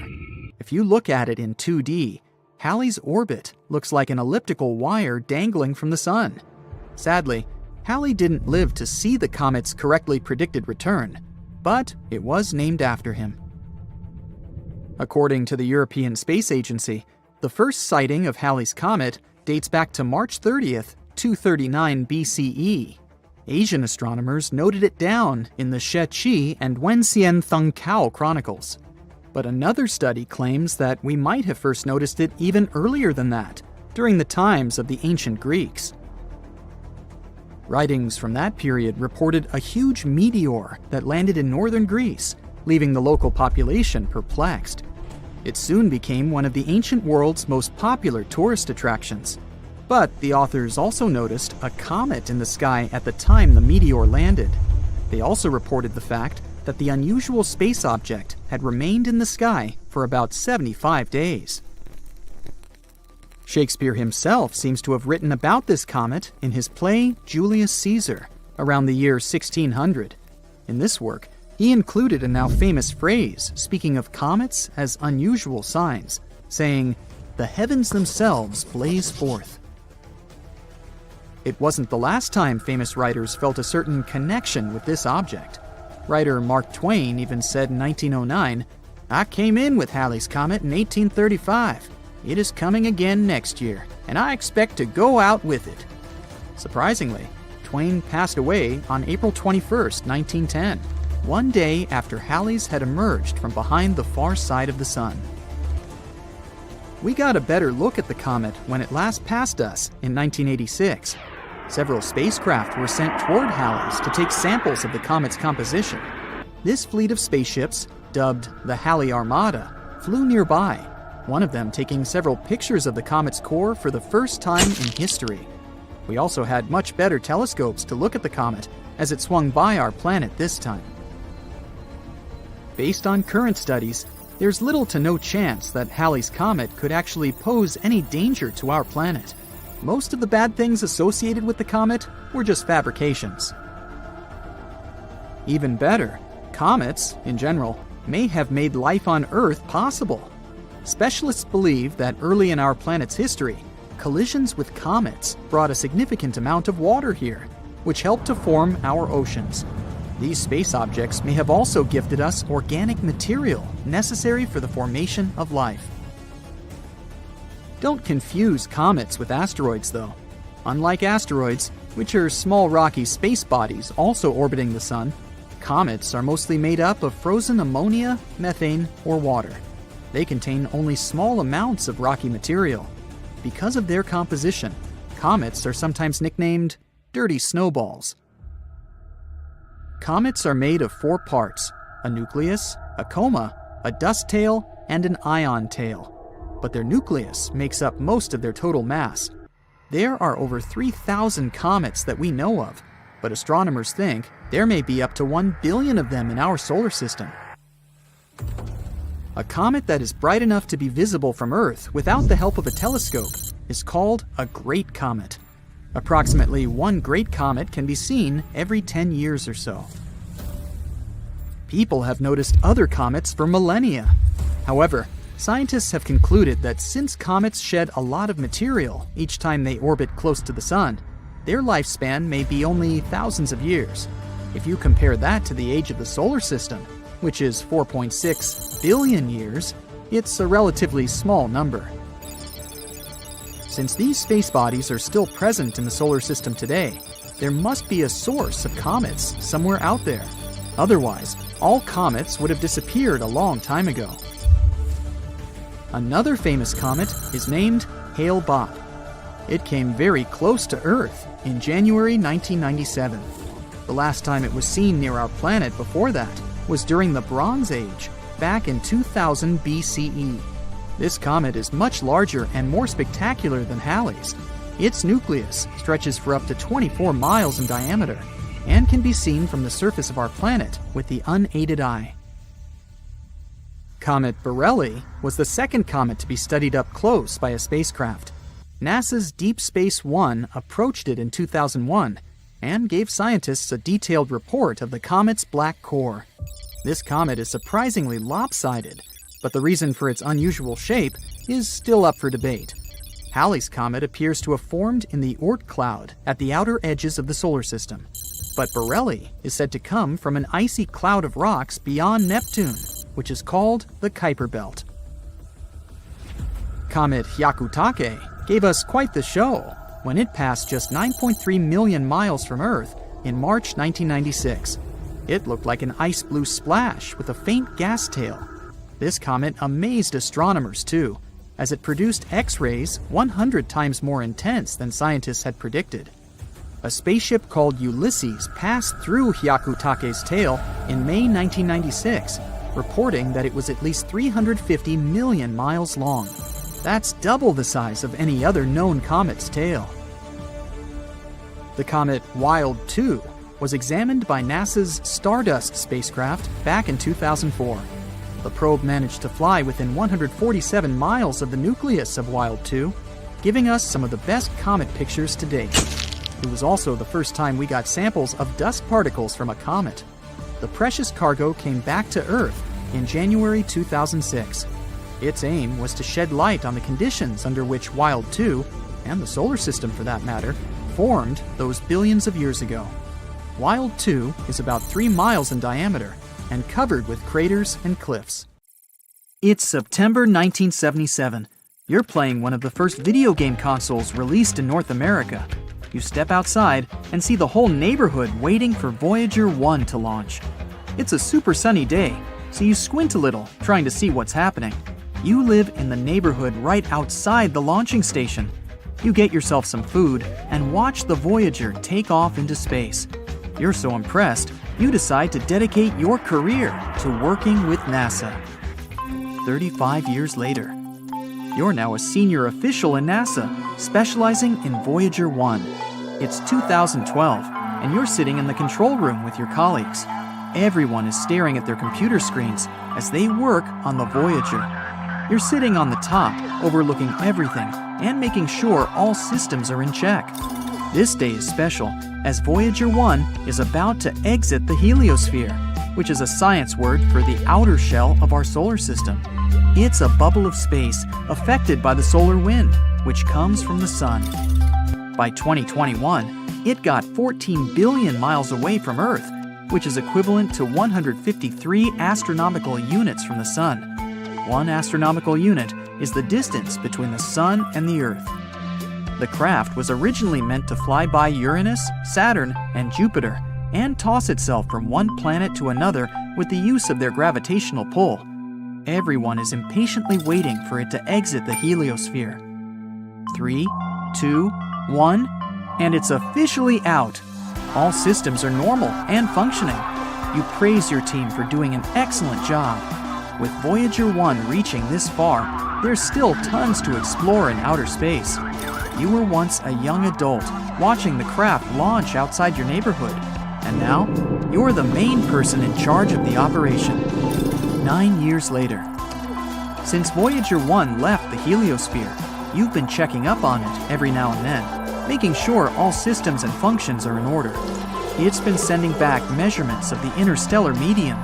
It's the area between the stars of our galaxy, consisting of ionized materials. Ionized is basically a simple version of a molecule or substance. The interstellar medium is an electrically charged state of plasma, or ionized plasma, and is very unstable. It's like going from lightning in a thunderstorm back to calm rain in a matter of seconds. The plasma up there is different than the plasma on Earth, in that it's difficult to filter out. There are around 0.06 atoms for every cubic inch in the interstellar medium. The air we breathe on Earth has billions of atoms. By measuring the plasma in the interstellar medium, we can further understand the behavior and structure of chemicals and gases. It's possible that the oxygen we know and love on Earth is different than the ones out there. One of your main tasks is to learn more about how the solar wind from the sun and interstellar medium interact with each other to create the heliosphere. So, after doing some routine checkups and other maintenance work on Voyager 1 from the control room, you notice something strange coming from the screen. You sit in front of the computer, crunching the numbers of the plasma vibrations and convert them into an audio file of about 3 kilohertz. You click on it and listen to an eerie, subtle hum. You and your team are surprised that these vibrations occurred in such a small frequency. Given that space is massive, something like this might mean life on other planets. Everyone else at the station rushes to the control room to listen to that sound from outer space. It's monotonous and faint, but it's definitely coming from outside the heliosphere. You run the numbers over and over to make sure it's not a fluke, but it's on point. You make sure your team doesn't spill the beans to anyone outside until everything is known and clear. You get into beast mode with work and try to catch the sound again, and it remains. You can't sleep trying to think of something that could be producing this hum. A few days pass by, and the sound is pretty consistent. If there was some life out there trying to communicate with you, then surely it would have said something that can be deciphered. You analyze the audio files once again, trying to see if it's some phonetic language you don't know. You call in a linguist to see if she can make something out of it. You and the squad gather around, waiting impatiently for some answers. After a while, she believes that it might be someone out there communicating with us, but the only way to find out is by sending something back to them. You arrange a meeting with your team and try to figure out what message you can send. After much thinking and lots of coffee, you decide to send them one phrase in English. Who are you? You send out the signal through Voyager 1 and wait for any changes in the hum, but you don't get anything straight away. It may take some time for a response. You wait all night and still, there's nothing. It's starting to look like there isn't anything out there. For the next couple of days, you keep sending out phrases for anything to pick up. Since space is a vacuum, sound waves can't travel, so sending out voice messages on a large speaker won't work. You locate the source of the humming and aim for it when sending the audio file. Every day, you send something different, but still, you don't hear anything from them for a week. It seems that intelligent life in the distant world isn't real. The areas between the star systems in a galaxy aren't necessarily a complete vacuum. That's where the interstellar medium is. It contains gases, dust, and cosmic rays, which are energy particles. After many months of this constant humming being produced, you still try to figure out what's going on.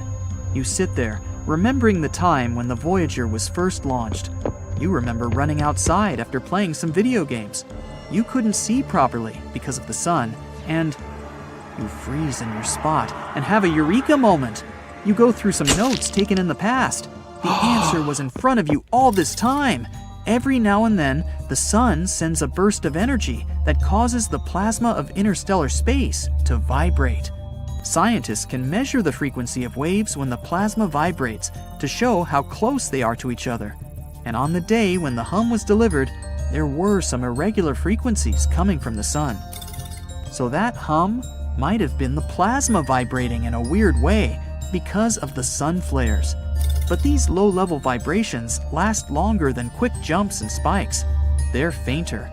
You run the tests again and find out that it's not some intelligent life forms out there trying to talk to you. It's the little vibrations caused by sun flares. You notify your team about this breakthrough, and everyone's celebrating. But after all these tests and research, you still don't know why plasma in the interstellar medium vibrates in such a way. Those answers will have to wait. 2027. It's been 50 years since the launch of Voyager 1. You're way into your senior years and just retired from NASA. You have many scholarships in your name and programs for young people who want to learn about space and science. You go back to the control room once more, where you thought you had discovered intelligent life on a distant world. Then you remember all the good times you had. You say goodbye to everything, knowing that this is Voyager's final moments. It was built to last up to 50 years. After that, it'll just be a floating object in the vastness of space. It's already surprising to know that this is Earth's most distant object from us, but it's time to let others take your place. You shut off the lights and close the door. The Voyager makes one last beep before eternal silence. A giant volcano has been found near Mars's equator. It was literally hiding in plain sight. It's deeply eroded but active from ancient to recent times.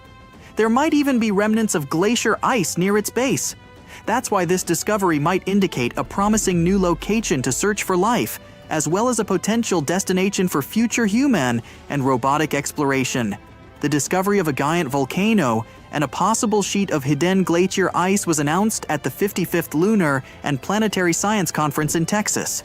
The volcano is located in the eastern part of Mars' Tharsis Volcanic Province, between Labyrinth of the Night and Valleys of Mariner. The formation was actually repeatedly spotted by spacecraft orbiting Mars, but it's so deeply eroded that it was hard to recognize it for what it really was.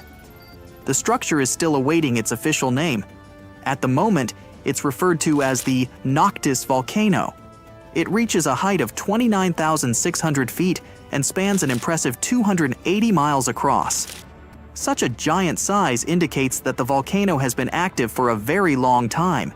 In its southeastern part, there's a thin recent volcanic deposit, and beneath, glacier ice might still be present. Scientists were examining the geology of the area where they had spotted the remains of a glacier the year before when they realized they were inside a volcano. Several clues gave away the volcanic origin of the eroded structure. For example, the area of the central summit has a few elevated mesas forming an arc. It reaches the highest point and then slopes downhill from the summit. The outer slopes extend out to 140 miles in different directions.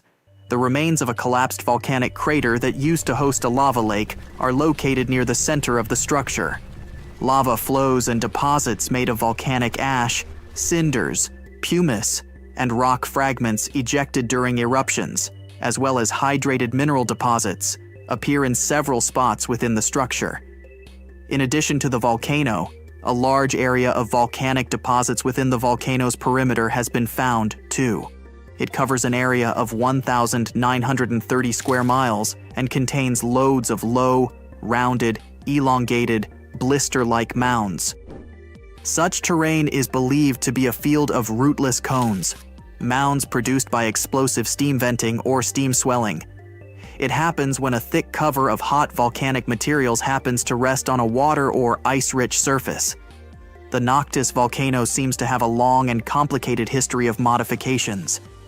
They might have occurred because of the combination of fracturing and thermal and glacial erosion. Researchers believe the volcano could be a vast shield made of layers of pyroclastic materials, lava, and ice. The latter might have appeared due to snow and glaciers accumulating on the volcano's flanks through time. Eventually, fractures and faults developed in the region, probably due to the uplift of the Tharsis region on which the volcano sits. Lava started to rise through various parts of the volcano. It led to thermal erosion and the removal of huge amounts of hidden ice. Entire sections of the volcano collapsed. Glaciers continued the erosion process, giving the numerous canyons crisscrossing the structure their peculiar shape. If this version is correct, then possible hidden sheets of glacier ice around the volcano might be the remains of the latest glaciation that impacted the Noctis volcano. And still, a lot about the newly discovered formation remains a mystery. It's obvious that it has been active for a long time and started to grow early in Mars's history, but it's unclear when exactly. Even though it erupted even in modern times, it's unknown if it's still volcanically active.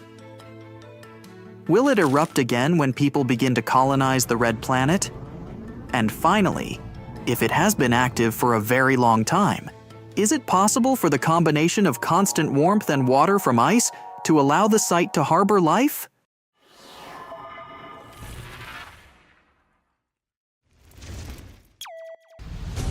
All aboard! This is the Intergalactic Cruiser. The destination on your ticket is a tour of the local group of galaxies, featuring the large and small Magellanic galaxies, the Orion Nebula, the Andromeda and Triangulum galaxies, and a few surprises in between. Tickets, please. Be advised you may experience a slight tingling sensation as we rev into hyperspace. The ship and everything in it is going through a dimensional phase change. It's nothing to worry about. The tingling passes quickly.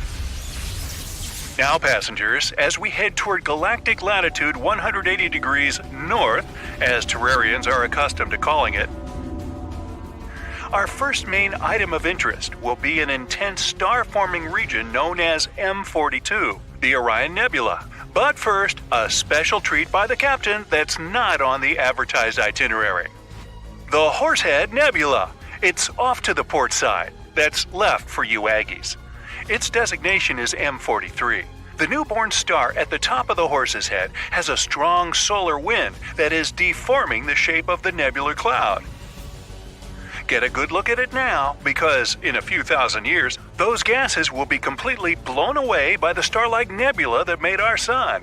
Yep, long gone, except for the nebular gases captured by Jupiter, Saturn, Uranus, and Neptune. Okay now, one of our junior explorers asks a question.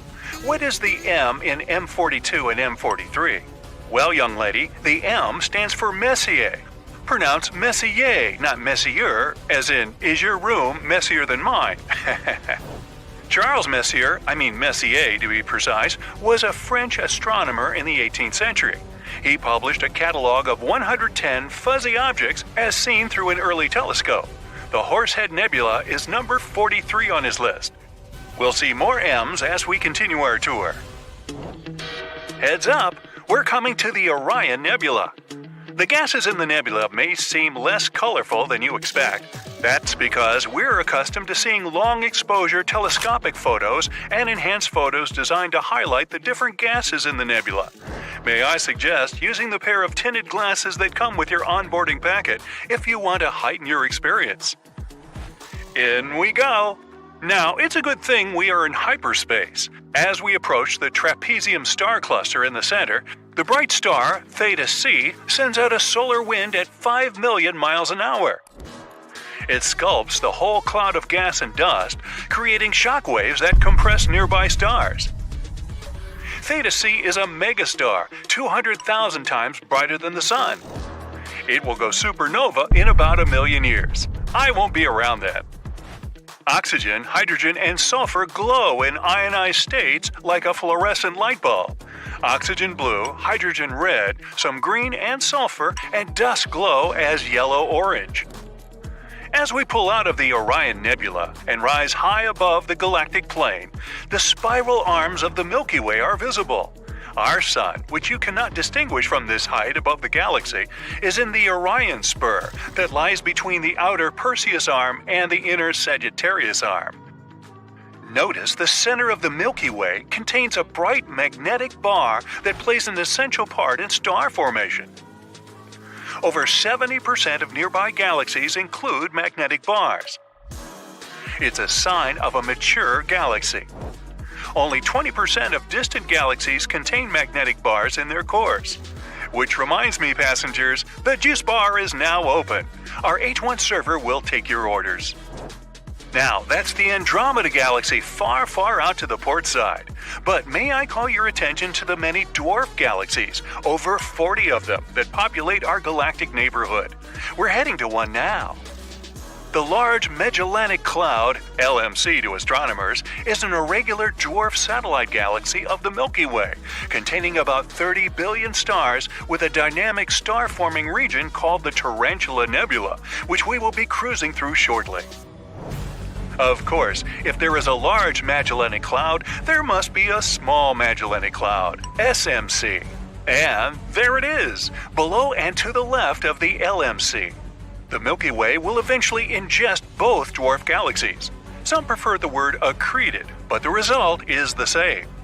If you use your tinted glasses again, you can see that the LMC has stripped away a tremendous amount of gas from the SMC, as they have interacted gravitationally over millions of years.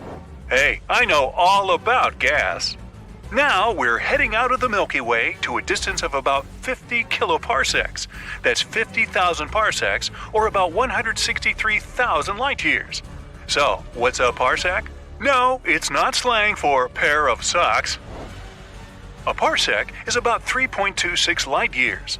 A light year is about 5.88 trillion miles. The word parsec is a combination of two words, parallax and second.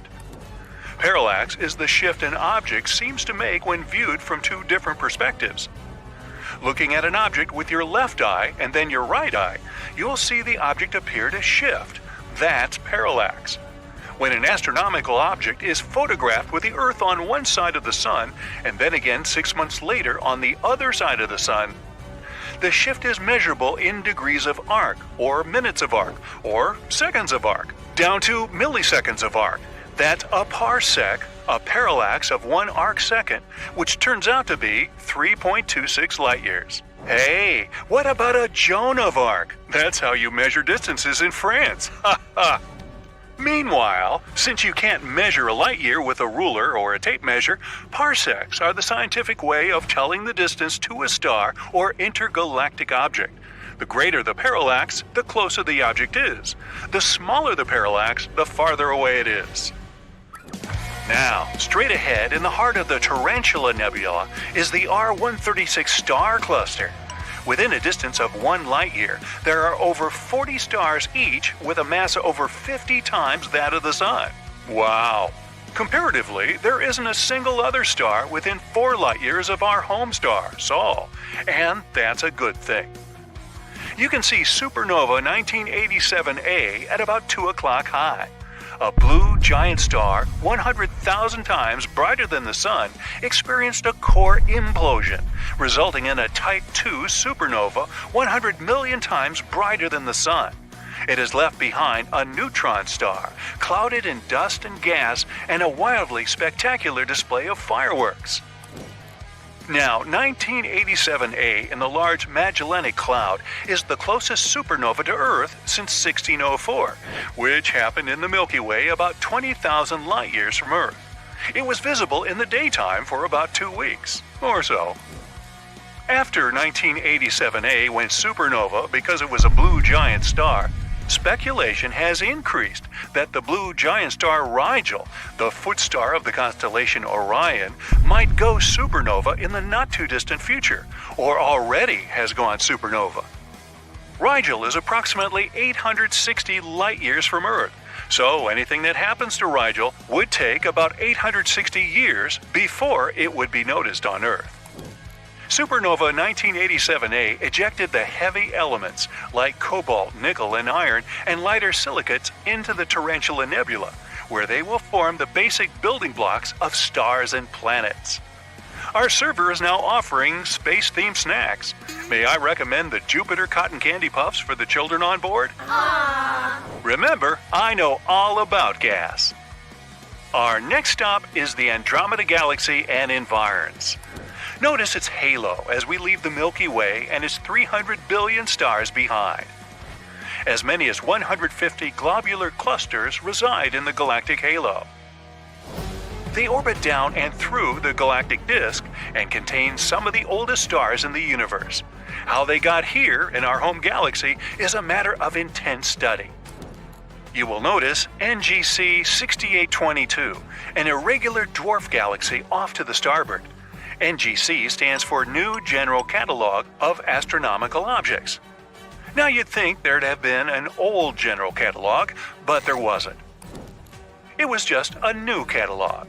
There is, however, a revised new general catalog which astronomers refer to regularly. Clears that up, huh? As we pass NGC 6822, you'll notice a magnetic bar beginning to form and bright patches of new star formation. This galaxy was discovered in 1884 by E. Barnard and is also called Barnard's Galaxy. Mr. Barnard was quite an astronomical observer. He has a crater on the moon named for him, one on Mars, an area on Jupiter's moon Ganymede, a minor planet, number 819 Bernardiana, and the star with the fastest movement across the sky, Bernard's Star. Now, not too many people have their name emblazoned across space, as has Edward Emerson Bernard. Approaching the giant Andromeda Galaxy with its trillion stars, we will skirt above its western edge and visit one of the enormous galaxy's dwarf companion galaxies, M110 or NGC 205. Yes, it also has 2 designations. Hey, take your pick. The first of its kind, a dwarf spheroidal galaxy of about 3.5 billion solar masses, M110 or NGC 205 if you wish, has 8 globular clusters near its core. It too will be swallowed, or accreted if you prefer, by the Andromeda Galaxy. It may have already been stripped of much of its stars and gas, a point highlighted by M110's general lack of star formation. Everybody having fun yet? And now, our final stop, M33, the Triangulum Galaxy, the third and last spiral galaxy of our local group. Located in the small constellation of Triangulum, Latin for triangle, good guess, M33 is about half the size of the Milky Way. The Triangulum Galaxy is 2.7 million light-years from Earth, but it is much closer to the Andromeda Galaxy and moving towards it. If 2 spiral galaxies collide, it may alter the course of the Andromeda Galaxy and prevent the predicted collision with the Milky Way. Well, let's hope so. Now, this important message. We will serve dinner on our return trip to Earth. There's a choice of chicken or fish. We hope you have enjoyed the tour. Hey, if you fill out our survey and give us 5 stars, you can also have dessert. Wow, you're zipping through space in a large ship as big as 3 New York City Central Parks. There's a lot of commotion going on. No, it's not some alien invading the spaceship. It's a very important day. The date is January 22nd, 2700. You've just been born outside of the Earth's atmosphere. Happy birthday! There's a medical team attending to everything. Futuristic gadgets help out with every aspect.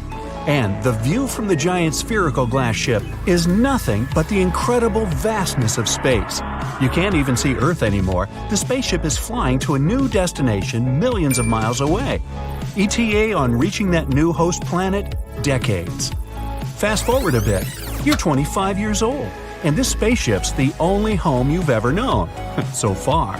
You've learned all the ins and outs of the ship.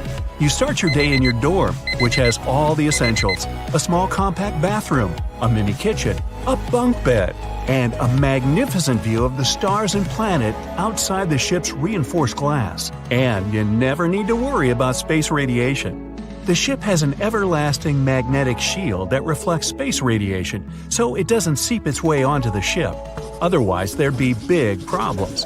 The ship was designed to have artificial gravity.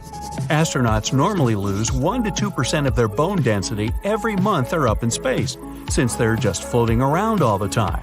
But now, I mean in the future, in deep space travel, they're able to solve this problem. You make your way out of your dorm and see a wave of fellow crew members making their way to work. They're all gliding through on their advanced mini hoverboards, and everyone's wearing different colors, a space-age uniform. Yours is blue, so you hop on your board and join the blue wave. You get to the underpass of the space transport and begin your work. As an engineer on board, your job is super important, maintaining the ship and keeping it running. But something's wrong. Numbers are flashing all over the panels, and the dreaded red light won't stop blinking. You alert your coworkers, but they don't know what's happening either. Quick, you keep checking the logs and all the complicated equations, but nothing adds up. Panic starts to spread throughout the ship. The hair on your arms is standing on end. You try to click on as many buttons and switches as you can. The buzzing keeps getting louder and louder. The light is flashing brighter. Some of your colleagues make a break for it, and you're all alone in the red room. Suddenly, finally, your supervisor rushes down to help. After a while, the two of you figure it out. Whew, that was close. You still have a lot to learn about managing the ship. Since your early years, you were assigned to work as an engineer. You were great at physics, chemistry, math, all those sciencey things. It's just another day in the office. But on this ship, you may make captain one day. After work, you get a call from your friends wanting to hang out. And when I say call, I mean a phoneless device that lets you communicate with anyone while seeing all their info through a hologram projection that only you can see. You can also use it to listen to old tunes from Earth. Pop music has now become classical music, and movies are now 3D projections of your own imagination. You make your way out of the underpass and go up to the Space Plaza. That's where everyone hangs out when they have time off. Some cafes, restaurants, a barber shop, even an ice cream parlor. You've never hung out anywhere else. The space transport is essentially a small city which has all the important things society needs. That includes a biosphere full of animals and plants from different climates on Earth. Many tropical forests, many deserts, many rainforests, you name it. The biologists on board make sure to keep it all healthy so you feel like you're at home. Not that you've ever set foot on Earth. You enter the wild savanna and see some gazelles galloping around. A few wildebeest seem to be rummaging around, and a small pack of lions are on the prowl. In the jungle, you feel the humidity and the thick leaves and bushes all around. Some mountain gorillas are playing, and there are little tree frogs here and there. And lurking in the trees, making its way down for a sip of water, is a jaguar. Over in the dry desert, you see some roaming camels, a little rattlesnake slithering its way out of the heat, and some little scorpions crawling around in the sand. You learned a whole lot of biology these last 25 years. You know all about Earth, but you've never been there. Weird. After the tour of nature's habitats, you hear an announcement on the PA. It's the captain. The new planet is hours away, earlier than anticipated. Everyone assume positions for landing. Everyone on the ship rushes to their dormitories, except the key crew members needed to run the ship. You strap into your bunk bed that turns into a seat with fancy interstellar seatbelts. You look out your window and see a blue dot in the distance. It gets bigger and bigger, and it looks a whole lot like Earth, from far away at least. That didn't take all that long, only 25 years. Wonder what's going under the hood of that spaceship. You look back at your life in space, knowing this first part of it is coming to an end. It's kind of like living at the South Pole. At the bottom of the world lives a small community of scientists who work between winter and summer doing all kinds of research, from climate and geology to meteorology and astronomy. Their lives must be similar to living here in outer space. They have their own bunkers, scientific labs, and even recreational rooms for sports and music. The nature on the planet you're approaching is unlike anything on Earth. Tropical trees soaring higher than the highest skyscrapers. Oceans that are so wild, there are hurricanes that last for years, just roaming about. The pilot announces the landing. It's all good. Time to get to work. You unstrap yourself and head outside to see the new planet for yourself. Walking on land feels like arriving on a new planet. The humidity is thick and the wind is warm. The ship landed on the tropical side of the planet, where studies show is the best place to begin a brand new settlement. It's not going to be easy.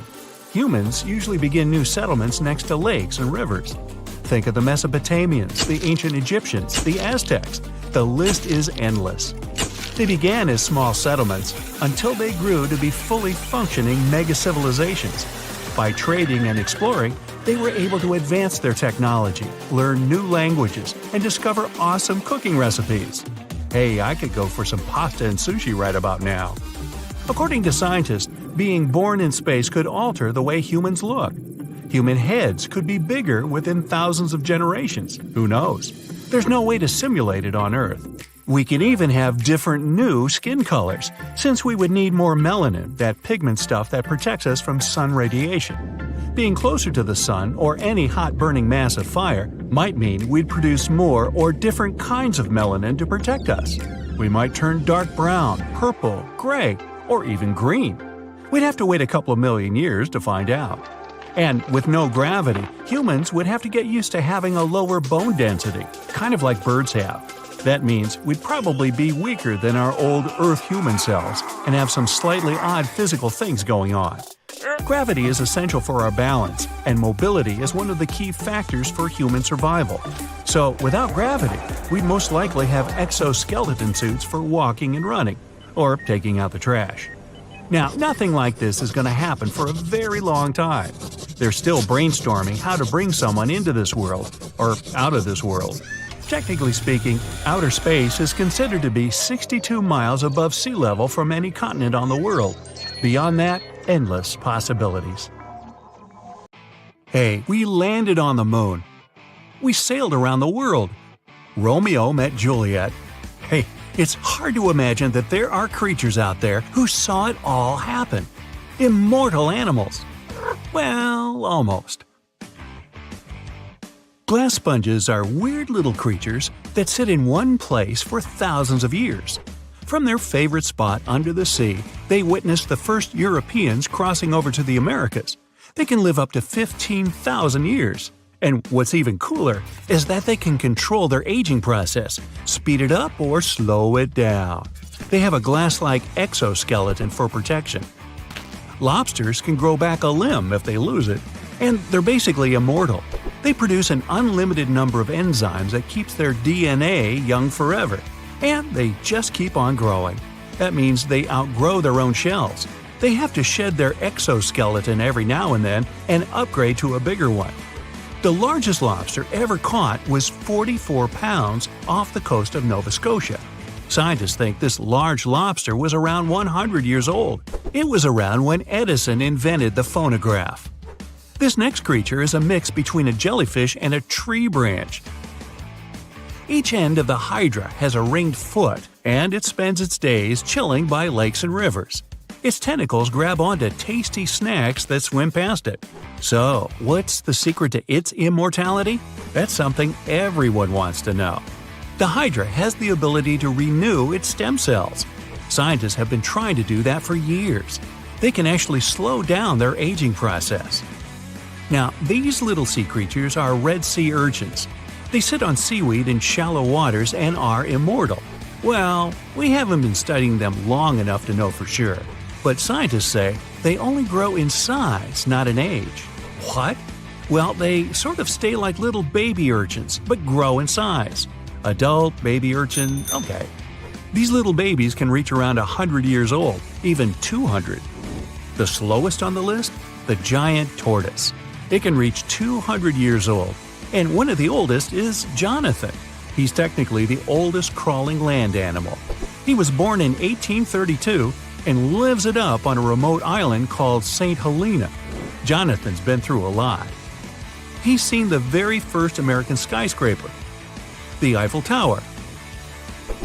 Oh yeah, he's also lived through every single World Series, starting when he was 71 years old. Now he can't see too well and he's lost his sense of smell, but he's still going strong. Back to the oceans and the Greenland shark. It's been known to be the longest living vertebrate and can live more than 400 years. Swimming around for that long in the deep, dark, cold ocean means these sharks are tough. They're able to withstand insane water pressure. Sharks are one of the only creatures today that haven't been affected too much by evolution. Many sharks have been around since the dinosaurs and haven't changed much. Scientists found out that they grow around ½ an inch per year. So, with a little bit of quick math, they can easily find out the age of these tough sharks. Imagine seeing a shark that's older than the USA. This next creature is probably the most durable, indestructible, and cutest on the list. It's called a tardigrade, but scientists nickname it water bear because I guess it looks like one. But it's not exactly bear size. It has 8 legs and hands with a strange little nose. And these bizarre microscopic creatures are indestructible. They're known to live in the most extreme places on the planet. They're fine with temperatures as high as 300 and as low as minus 330. Volcanoes, frozen desert nights, they can even handle radiation and massive amounts of pressure in the deepest parts of the ocean. They can even survive the vacuum in space. No tiny little spacesuit or anything. Yeah, that would be cute enough. So far, they've survived 10 days on the outside of a spaceship, but they could probably do longer. Tardigrades might be able to outlive humans if there's some sort of worldwide catastrophe. Microscopic organisms in charge of the planet. Wonder what that would look like. Whether it's all the volcanoes erupting at once, or another ice age, or even another pesky asteroid. Tardigrades probably wouldn't even notice. Scientists are studying them to see if they can help us with some next-level biotech. Now, just for fun, here's the mayfly. This poor little insect doesn't even make it past 24 hours on average. Females and males can make it to a whopping 2 days old. Talk about living in the moment. These little flies grow in swarms and are known to have one of the shortest lifespans of any creature. But as a species, well, they've been around for hundreds of millions of years. Jellyfish have discovered the fountain of youth, and surprise, surprise, it's been inside them all along. Not inspirational poster style, but literally, it's always been inside them. Jellyfish are able to reverse their aging process whenever they want. Imagine you're swimming along and then you think to yourself, gee, I kinda want to be 8 again. And poof, there you are. Who wouldn't want to go back to being 8? That's how jellyfish stay young and live stress-free. These brainless and boneless creatures can turn the clock back anytime they want, as long as no one bothers them.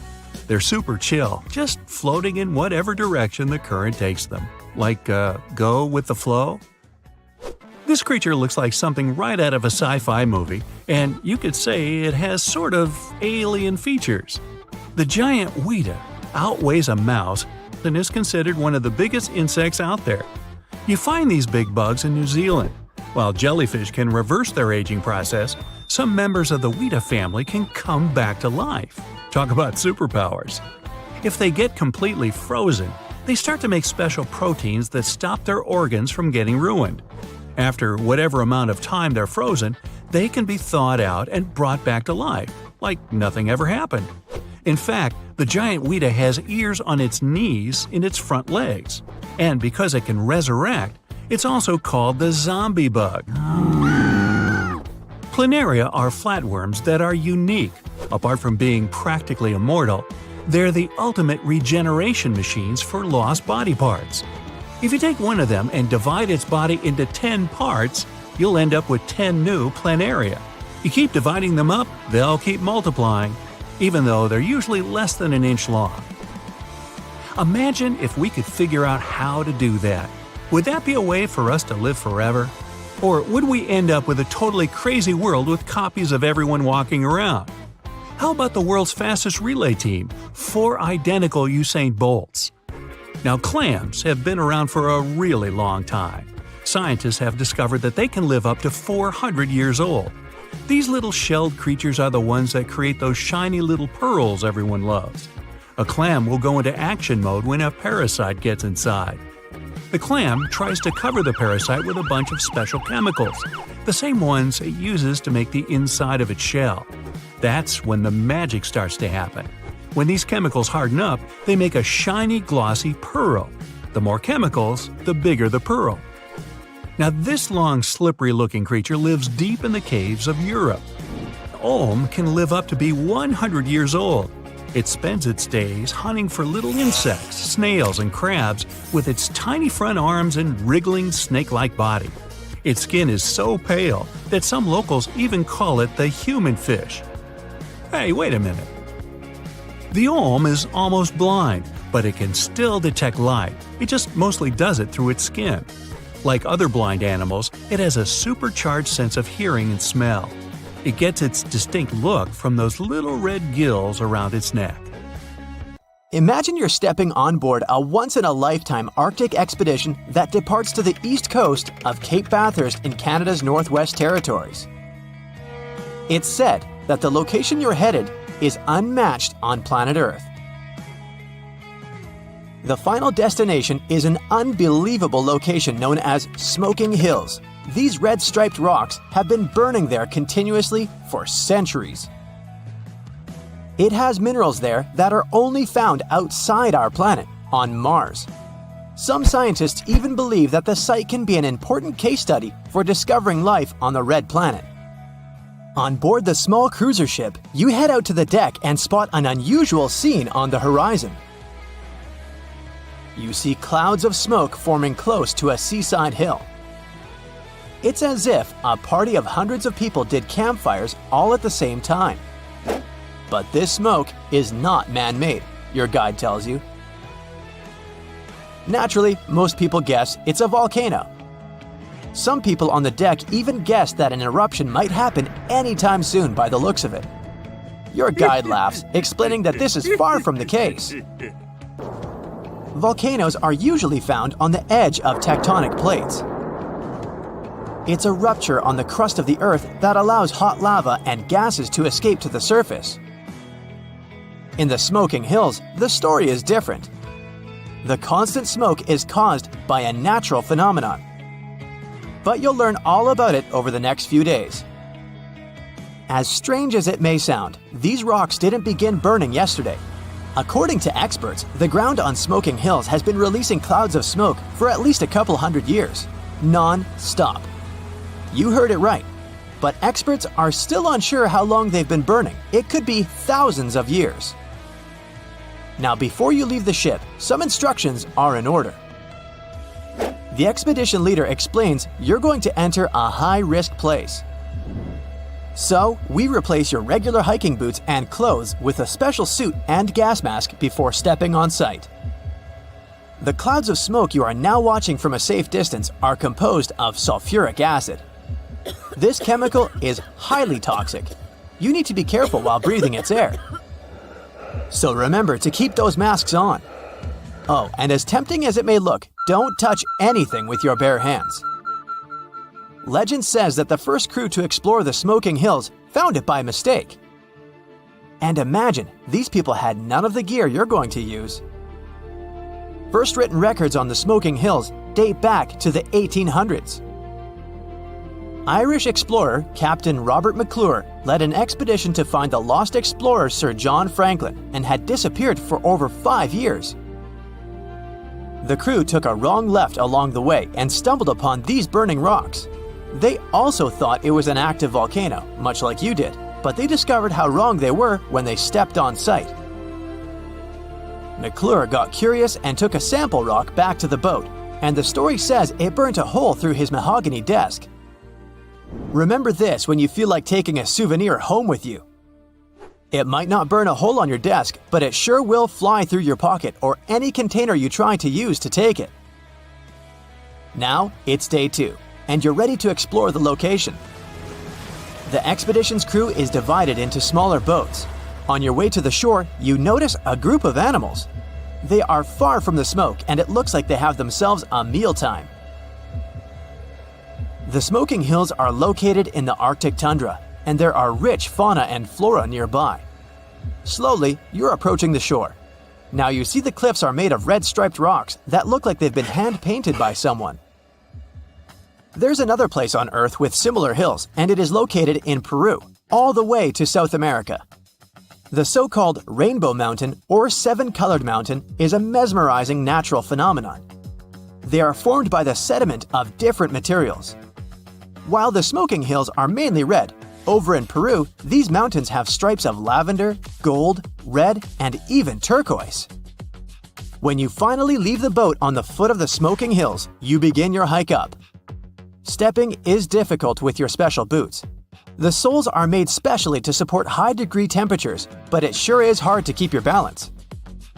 Before you know it, you're as close to the burning rocks as you can get. Your first impression is to get out of there as fast as possible. Conditions for human life are harsh over there. It's inhospitable, and everything about the place says you shouldn't stay for long. But you are also beyond curious. You might ask yourself how these rocks keep burning for so long. The science behind it is not too complicated. The rocks you're looking at are called shales. They are a type of sedimentary rock formed by clay minerals. Your guide explains that the secret to the smoke lies on the ground. The soil is formed by sulfur and coal. When they get in contact with oxygen, they spontaneously ignite, releasing the smoke you're now seeing. The few ponds in the region have very acidic water. Scientists say that this world region is the only one to show a negative pH. It means this water is naturally corrosive, so you don't dare drink it. Make sure to bring your own water bottle when leaving the ship. You spend a few hours there, but it seems like a whole day. The suits are heavy, and breathing through a gas mask is not your idea of comfort. At the end of the day, you head back to the ship, enjoying a beautiful Arctic sunset on the way. On the morning of your third day, you're in for a nice surprise. You're not heading out again. Instead, you're going to take a trip to outer space. Metaphorically, of course. Your guide talks about the connection between the Smoking Hills and Mars. Looking for life on Mars has been a journey all on its own, but recently, scientists discovered the exciting presence of jarosite on the Smoking Hills. And guess what? Jarosite is an abundant mineral on Mars. Experts think that this may indicate that Mars did have running water at some point in the past, since jarosite needs groundwater to form. This huge discovery may take science many steps closer to a breakthrough. Has life really existed on other planets in the solar system? Mars has been on the map for scientific research for being the most likely planet to have developed life. The atmospheric temperature now is unbearable for above-ground life, but it was similar to Earth's at some point. The most important proof needed is to find the evidence of running water. Right now, as we speak, the Curiosity rover is out there looking for any piece of information that can hint at the existence of life on Mars, past or present. Just out of curiosity, Curiosity, the rover has been exploring the surface of Mars for over 3,566 days so far. If you do the math, it makes for 9 years and 279 days. And in case you're wondering, why are we so eager to find life on other planets? According to NASA, the research for life on other planets can help us explain a lot about our own history. Where we came from, and maybe even where we're headed. And who could have guessed that scientists could begin to find answers for that in the Arctic tundra? That's exciting, right? Now, it's day 4 aboard the ship, and the expedition is coming to an end. Time to head back to mainland Canada. You just visited one of the world's most inhospitable places with a lot of impressions. Now, it's time to tell us what you thought about the journey and what you learned along the way. Write it all down in the comments below. If you've ever wondered about what a black hole consists of, you're in the right place at the right time. I bet you've heard of this first one, the event horizon, and it's exactly what makes a black hole. Well, black. We could probably think of the event horizon as the boundary of no return. Once you cross the event horizon, the velocity you need to escape the clutches of the black hole is already higher than the speed of light. So, whatever passes the event horizon, be it light or any object, is doomed to stay inside. And since light can't get out from behind the event horizon, black holes neither emit nor reflect it. Nothing about what happens to them can reach an outside observer. But wait, then how did we get these beautiful photos of black holes? The thing is, we observe not the black holes themselves, but the light emitted by the matter surrounding them and forming a structure called an accretion disk. That's the main light source of black holes. For example, look at this stellar mass black hole. It's paired with a star and is pulling gas from it. Supermassive black holes do the same, but they munch on stars that stray too close. Eventually, all this stolen gas settles into an insanely hot, bright, and rapidly spinning disk. Matter is working its way from the outer edges of the disk toward its inner sides. Once it reaches the edge, it falls into the event horizon. If you looked at an accretion disk from up close, you'd see that it has a rather funny shape when viewed from some angles. That's because the gravitational field of the black hole warps space-time, the very fabric of the universe, and light travels along curved lines. The clever word for this process is gravitational lensing. The light that comes from the top of the accretion disk behind the black hole seems to form a hump above it. You can notice it in this image, see? And the light from beneath the far side of the disk creates another hump below as it takes a different path. But the coolest thing, if you looked at the disk exactly face on, you wouldn't notice any humps whatsoever. Then we've got the event horizon shadow. This is a dark zone which is around twice as big as the black hole's actual surface. The shadow is created by the combination of two effects. First, the event horizon captures all the light passing through it, and second, the curved space-time around the event horizon causes light to be redirected through gravitational lensing. Let's move on to the next part of the black hole, and it's a photon sphere. Do you see these thin rings of light that appear at the edge of the black hole shadow? They're actually numerous, highly distorted images of the accretion disk. Here, light from the disk orbits the black hole multiple times before escaping. The closer to the black hole, the thinner and fainter the rings are. There's also another visual phenomenon known as Doppler beaming. From most angles, one side of the accretion disk always looks brighter than the other. That's because near the black hole, the disk spins so fast that light streaming from the part of it spinning toward us becomes bluer and brighter, while light from the side of the disk rotating away from us becomes redder and dimmer.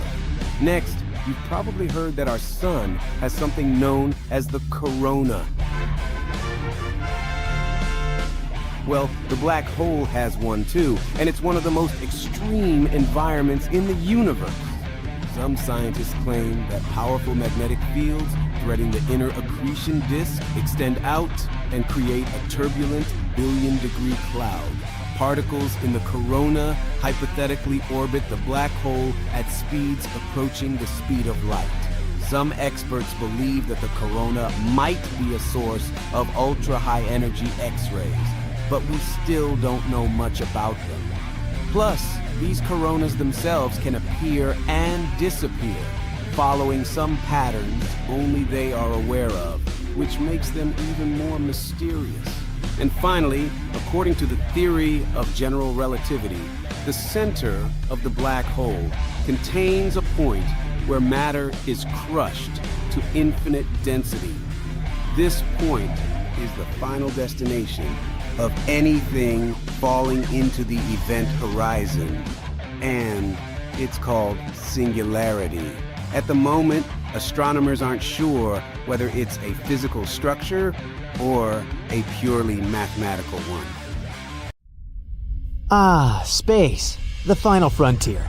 It's a vast and mysterious expanse that has fascinated us for centuries. But as much as we've learned about it, there are still plenty of things that we've been lied to about when it comes to space. Let's take a look at some of the biggest lies we've been told about this topic. First off, we have the idea that space is just this pristine, untouched wilderness. But that's not exactly true.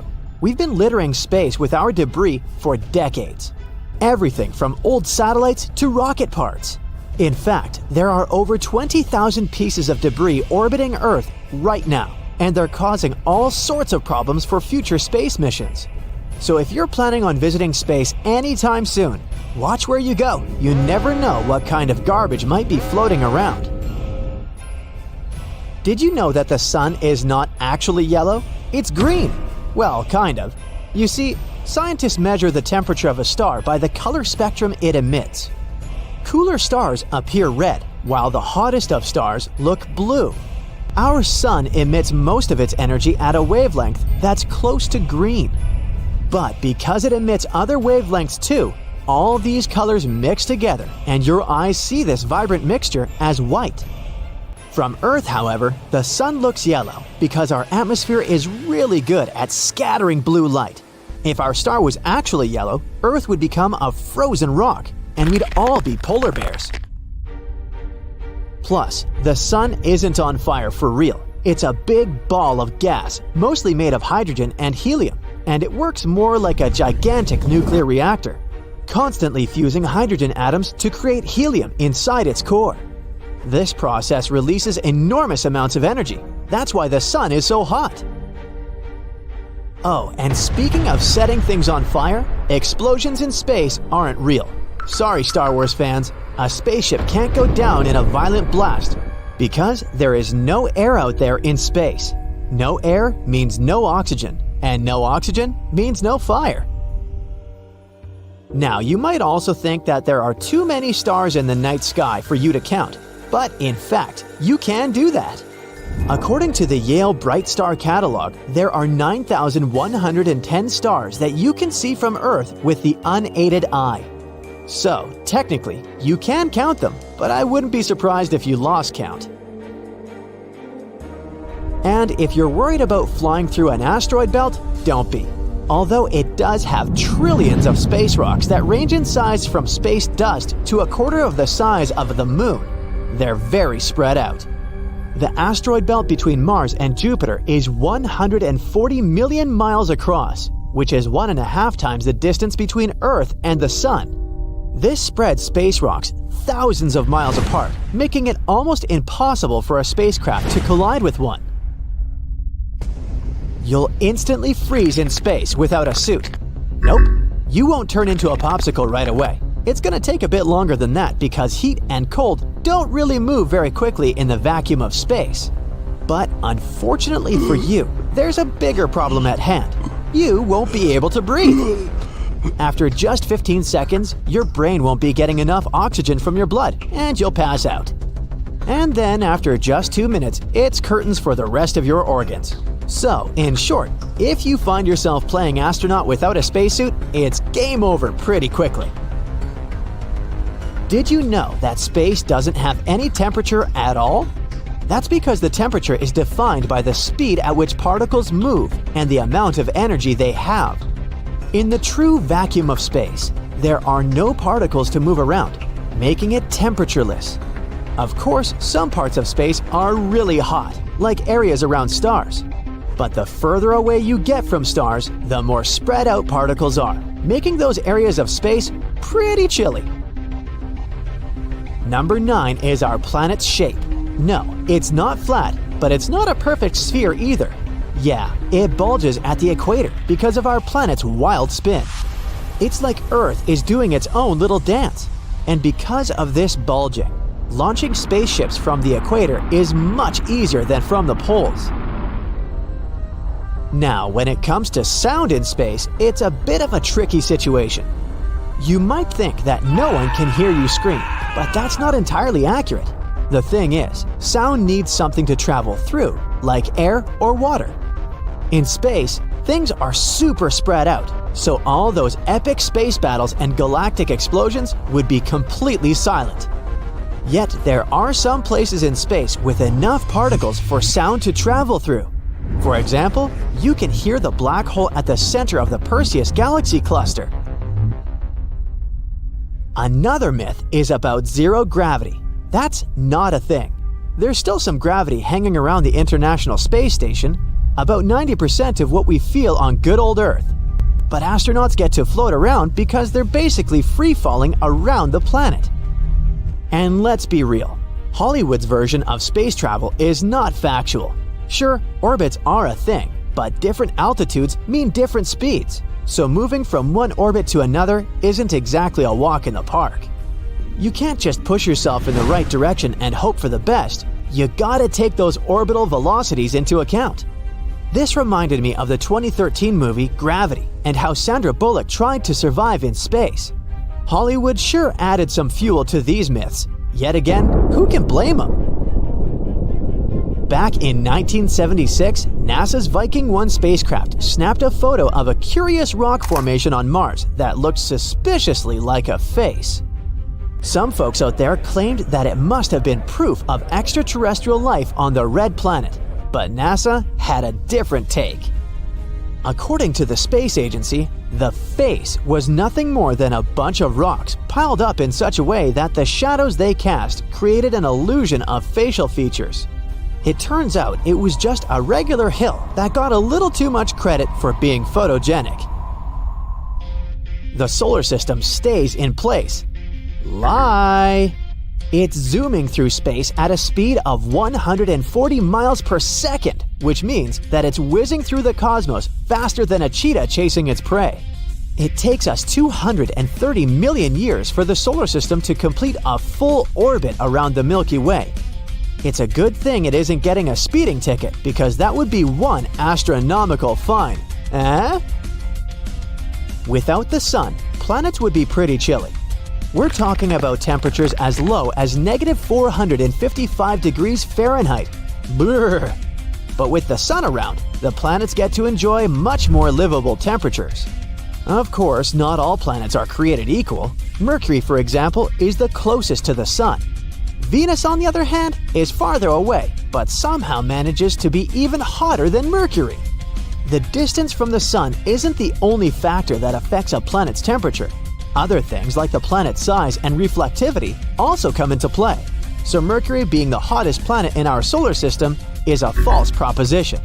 No, just because it's the closest one to the sun doesn't mean it's the hottest. Even though we've been deceived in some ways, that doesn't make space any less amazing. It's still a vast, beautiful, and utterly fascinating part of our universe. And there's still so much we have yet to discover.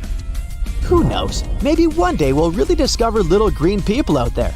Or maybe we'll find out something even more incredible. Until then, we'll just have to keep dreaming and exploring. There, you got 14 things on our list. Do you have any other space myths to debunk? So imagine being one of the first people sent to explore Mars. As you're approaching the red planet, something strange and creepy draws your attention. There, yes, right there. Doesn't it look like a mammoth bear's head?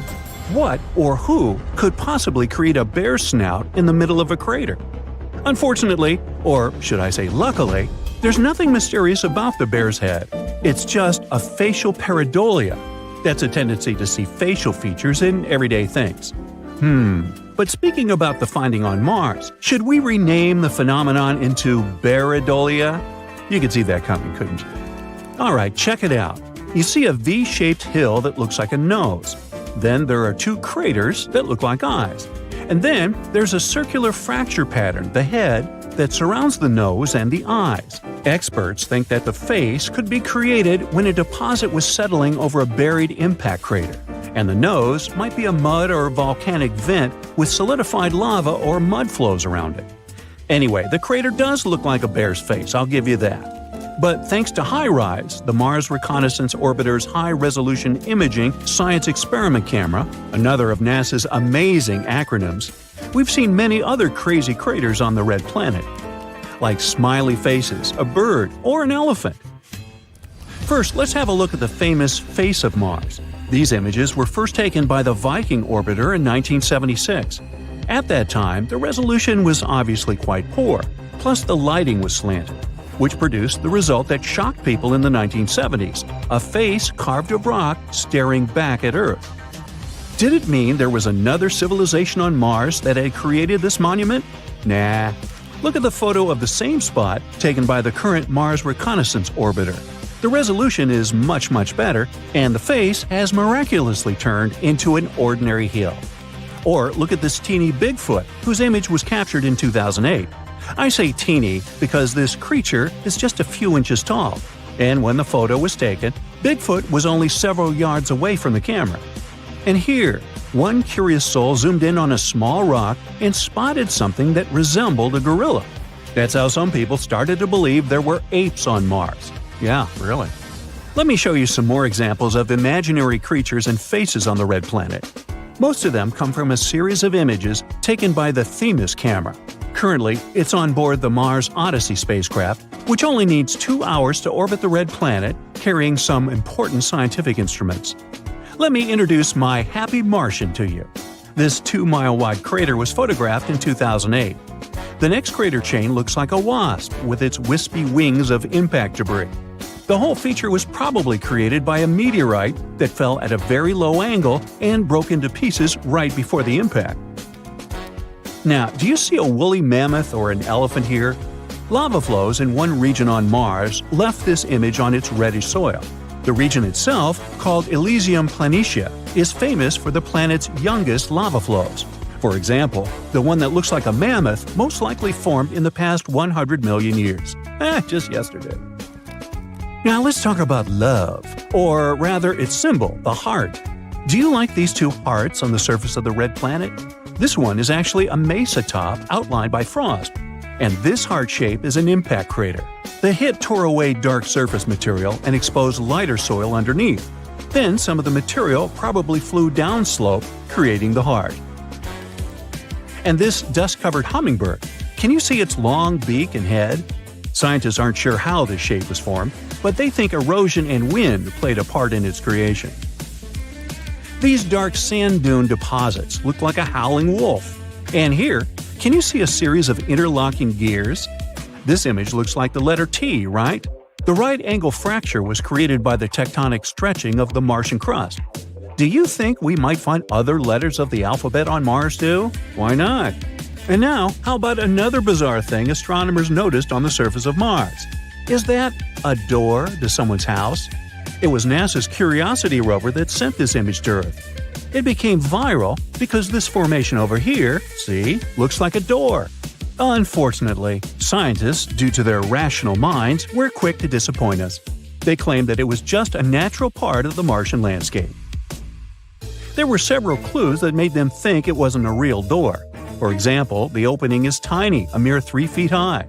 They're sure that what looks like a door is actually an opening in a rock created by natural forces, like winds and erosion.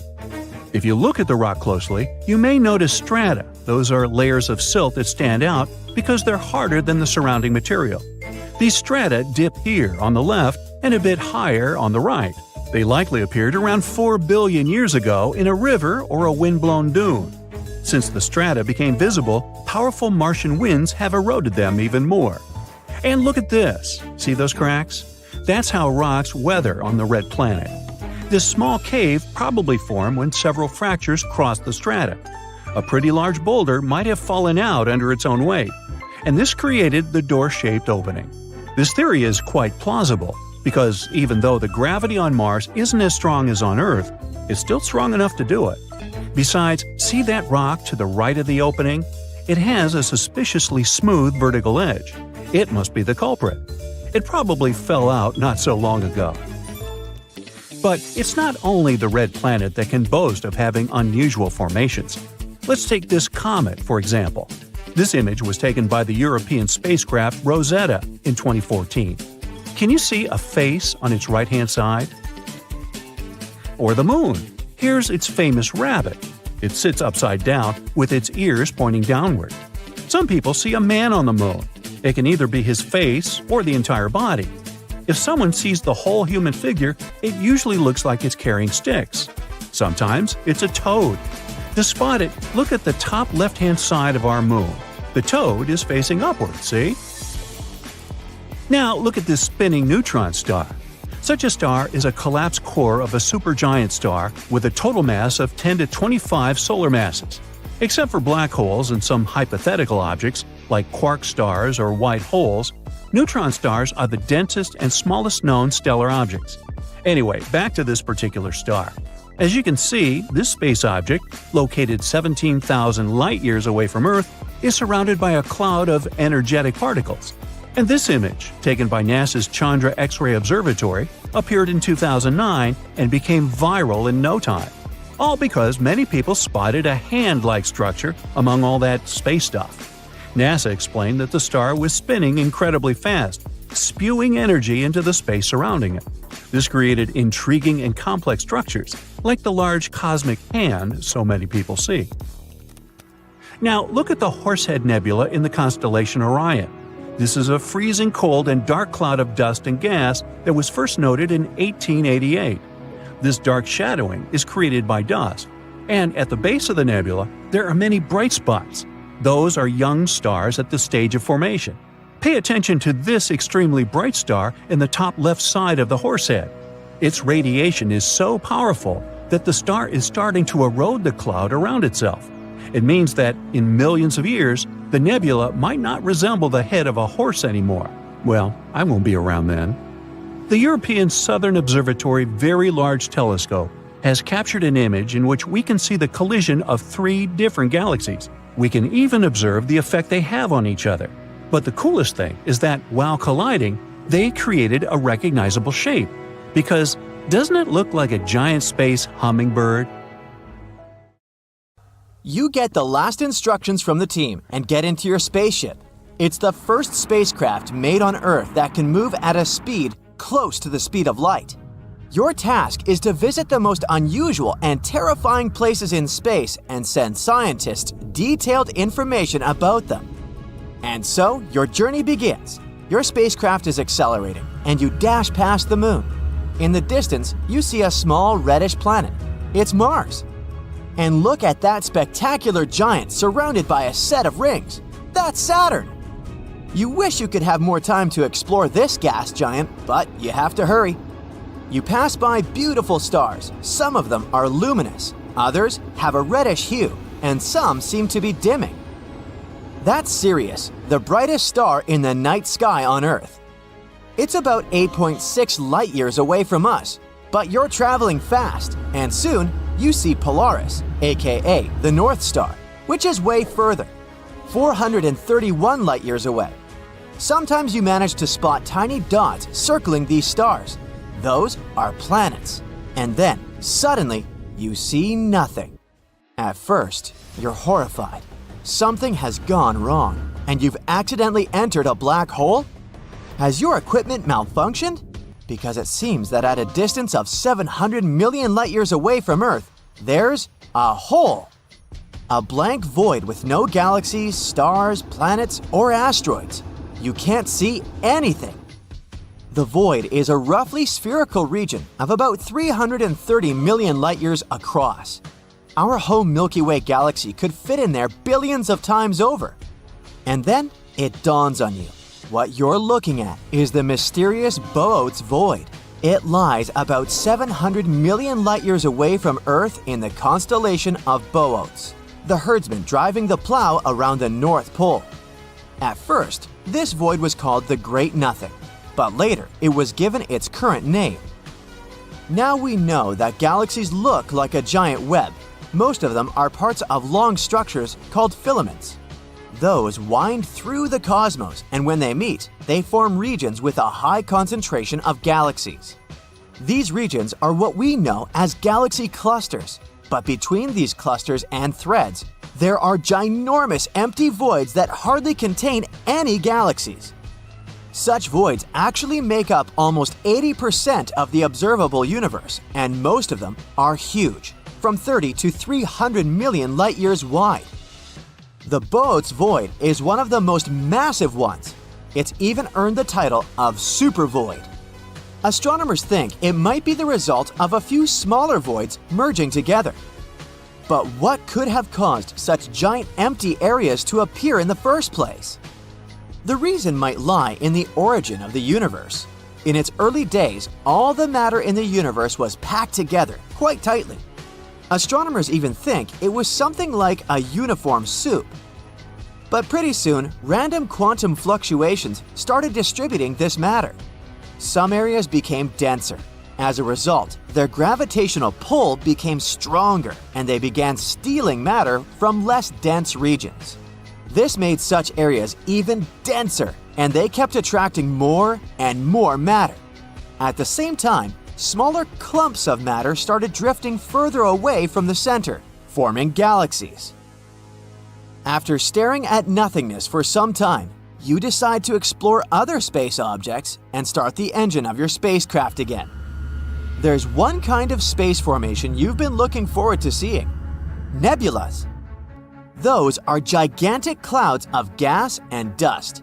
With time, gravity starts to pull these clumps of dust and gas together.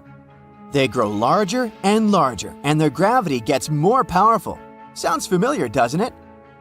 One day, this mass becomes so big that it collapses under its own gravity and forms new stars. So, you decide to visit some of the most beautiful nebulas out there. And you start with the Butterfly Nebula. This butterfly's wingspan is more than 3 light-years. And the structure inside the nebula is one of the most complicated ever observed. The central star, a white dwarf, is heated to an incredible 450,000 degrees Fahrenheit. It means it was formed from a gargantuan star, likely more than 5 times the size of our Sun. The white dwarf is surrounded by a thick disk of dust and gas at the equator. That's what probably makes the whole structure look like an hourglass or a butterfly. The next place you decide to visit is the Eskimo Nebula, 5,000 light-years away from Earth in the constellation of Gemini. It was discovered more than 200 years ago and got its name for a reason. Its double shell formation looks like a person's face hidden in a padded hood of a winter jacket. But in reality, this parka is a disk of material with a ring of comet-shaped objects. And the tails of these objects stream away from the star at the center of the Eskimo Nebula. The bizarre orange streaks in the outer part of the cloud stretch light-years away in all directions. As for the Eskimo's face, even though it resembles a ball of twine, in reality, it's a bubble of material blown into space by the wind of high-speed material produced by the central star. Your next destination is the Ring Nebula. At first sight, it's a giant cloud of dust and gas surrounding an old, almost extinguished star, which does look like a ring. But astronomers say the nebula isn't a bagel, it's a jelly-filled donut. The deep space colorful object more than 2,000 light-years away from Earth is actually a ring that wraps around a blue, ball-shaped structure. Each end of the structure sticks out of the ring's opposite sides. Now you can head to a place called the Pillars of Creation. You find it more than 7,000 light-years away from Earth in the Eagle Nebula. That's a young cluster of stars just 5.5 million years old, space babies. Once, the Hubble Space Telescope managed to take an image of several dark silhouettes near the nebula's center. And now you can see them with your own eyes. Those are the so-called Pillars of Creation, an active star-forming region. And since you've already visited a star-forming region, why don't you drop by a living fossil galaxy? For example, DG-SAT-1. It's as big as the Milky Way, but it's nearly invisible because its stars are spread out incredibly thinly. But what makes the galaxy so unique is that it's sitting all alone, unlike other galaxies of this kind, which are usually found in clusters. It can mean that DG-SAT-1 was formed in a different era, probably a mere 1 billion years after the Big Bang. If it's true, the galaxy is a real living fossil. The next stop on your space sightseeing tour is the Black Widow Pulsar. Just like its spider namesake, this rotating neutron star is munching on its partner, a lightweight brown dwarf star. The more material the pulsar consumes, the more slowly it spins. The energy the neutron star is losing in the process causes the companion star to dwindle. Oh, look at this! That's a stellar nursery in the constellation of Centaurus. But even though this place might be called nursery, it's anything but peaceful or safe. This region, made up of hydrogen and newborn stars, is located in a nebula in the constellation of Centaurus, around 6,500 light-years away from Earth. The intense energy these baby stars emit makes hydrogen clouds glow ominous red.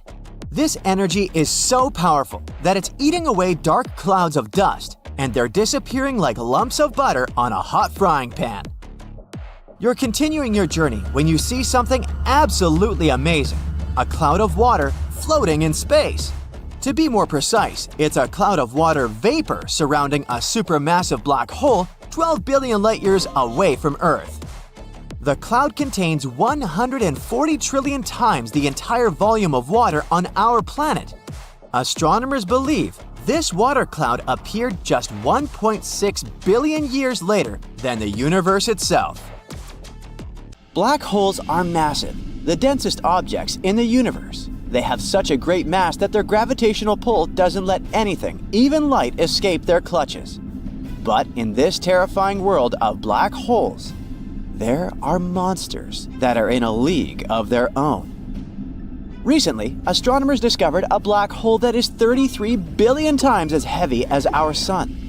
This space giant sits at the center of a supergiant elliptical galaxy called Abell 1201, which is located 2.7 billion light-years away from our planet. This black hole is so large it was given a rare designation, an ultra-massive black hole.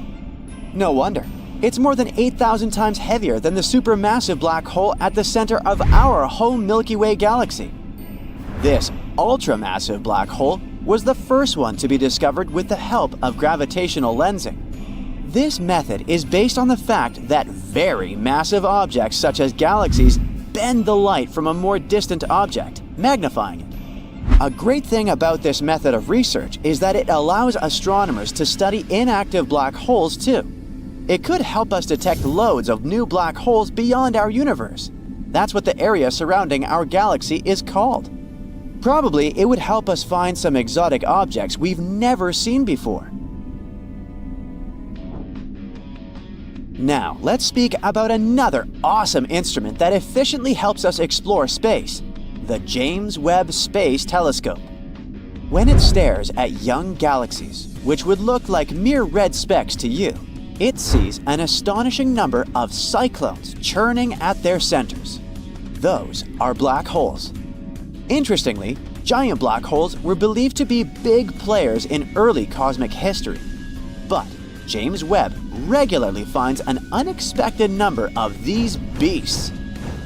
For example, Using the telescope, astronomers have detected a supermassive black hole from when our universe was less than 600 million years old. In universe terms, it's just a baby. This is the most distant actively feeding supermassive black hole ever observed. It's located at the heart of its host galaxy called Scariest 1019. The black hole is surprisingly small and not massive at all. It's actually one of the smallest found in the early universe. It's equal to approximately 9 million suns. It might sound like a lot, but in reality, supermassive black holes tend to grow to billions of times the mass of our star. There's another unusual thing about this find, and scientists are having a hard time trying to explain it. You see, it's supposed to take way longer than 600 million years for a supermassive black hole to grow to its full potential. The development happens when a black hole either feasts on surrounding matter or merges with a larger black hole. Even black holes similar to the one at the center of our Milky Way galaxy, which is almost 4.3 million times the mass of our Sun, are supposed to be seen in the more recent universe. Actually, scientists have long suspected that supermassive black holes probably existed in the early universe. But this theory has been proven only thanks to the JWST and its infrared eye.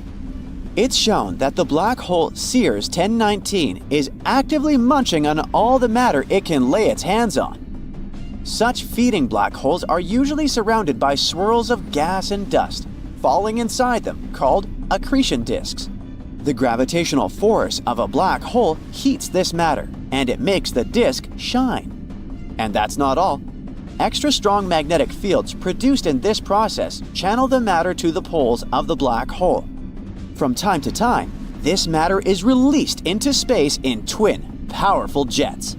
They move at a speed that is close to the speed of light, which generates incredibly bright light.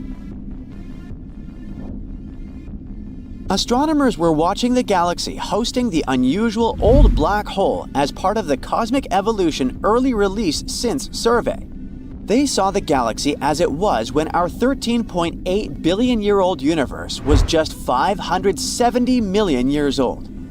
Besides the super old black hole, scientists spotted two other ones. Those probably appeared 1 and 1.1 billion years after the Big Bang. They also discovered 11 ancient galaxies that existed between 470 and 675 million years after the beginning of cosmic history. Now, how about having a look at the biggest black holes astronomers have found so far and finding out what would happen to Earth if one of them was to enter the solar system?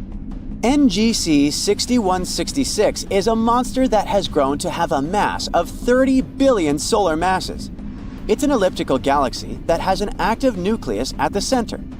It's also one of the most luminous sources of X-rays.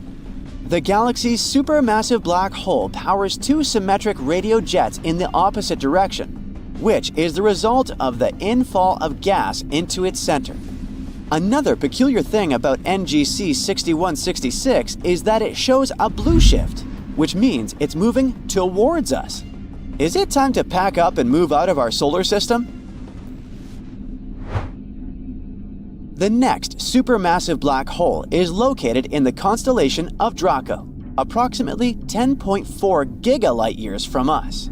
The mass of this supergiant is more than 30 billion solar masses. Besides being incredibly massive, the black hole is also really big. If it replaced our Sun, the diameter of this hole would extend to the orbit of Pluto. The next black hole is one of the most interesting on our list. It has a mass of 40 billion solar masses and is actually a blazar. It's the most energetic of all quasars, super bright distant objects.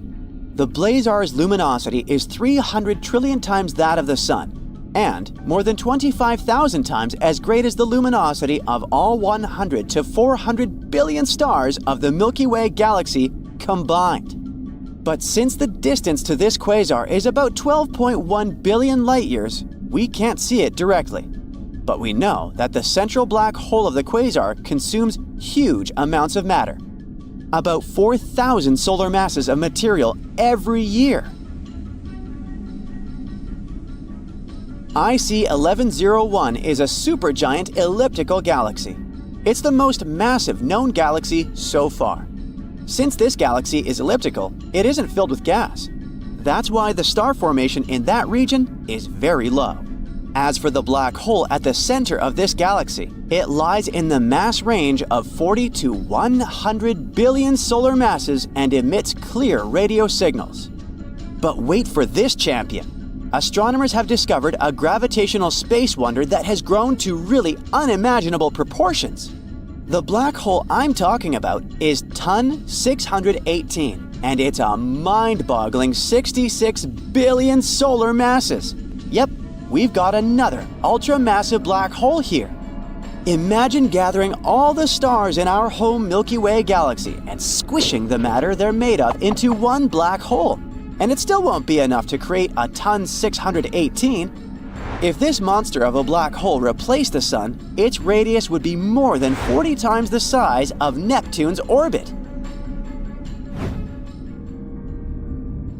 You know that black holes are incredibly dense, but it doesn't mean they're some kind of space predators roaming galaxies and munching on everything they come across. TON 618, for example, still has a whole galaxy filled with stars and other stuff happily orbiting it without getting pulled inside. So the perception of black holes as giant vacuum cleaners is wrong. In reality, it's incredibly hard to grow a black hole. Try and you'll see. And now, what if a supermassive black hole, like the one that dwells at the center of our home Milky Way galaxy, moved a bit closer to our solar system? The answer is simple. We'd be doomed. The distance between this huge thing and Earth would be several dozens of light years, and still, it would wreak total havoc on our planet. Earth, along with other objects making up the solar system, would be tugged into the black hole's orbit and doomed to spin around it for eternity. But you can relax and breathe out. Such massive black holes stay away from us at the moment.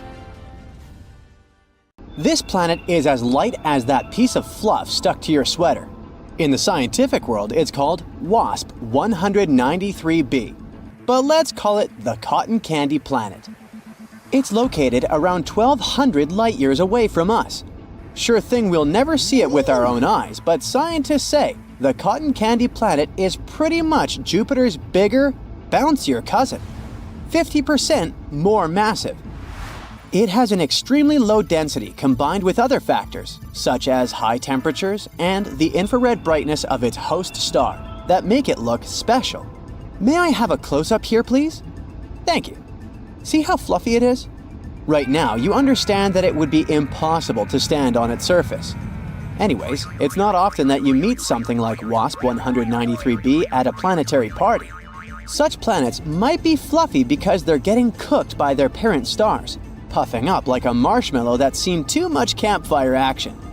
But the thing is, if you're that close to your star and mostly made of a hydrogen-helium cocktail, you're not gonna keep your puffiness for long. It's like trying to hold on to a balloon during a hurricane. Exoplanets like this fluffy guy here are pretty rare, but there's also WASP 107b, and it looks squishy too. This one kicks back 200 light-years from us, and it chose the constellation of Virgo as its official residence. From some perspective, you might say that this planet is a copycat of Earth. It has helium, and its atmosphere contains sulfur dioxide. There's some resemblance for sure, but WASP 107b has the density of a marshmallow. It means we can snoop through its atmosphere easier than we could with a heavyweight like Jupiter. Scientists were beyond surprised when they peered through their super space goggles, the James Webb Space Telescope's MIRI-cam. They spotted clouds made of the stuff that builds beaches, silicate, or as you might know it, sand. Imagine sandcastles in the sky. Those sound clouds are way up there in the penthouse suite of WASP 107b's atmosphere, where the thermostat reads a breezy 932 degrees Fahrenheit.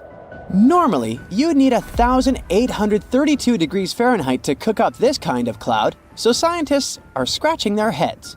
How did those grainy puffs get all the way up there? Turns out, WASP 10007b might be running its own sandy water cycle, but with scorching silicates instead of H2O.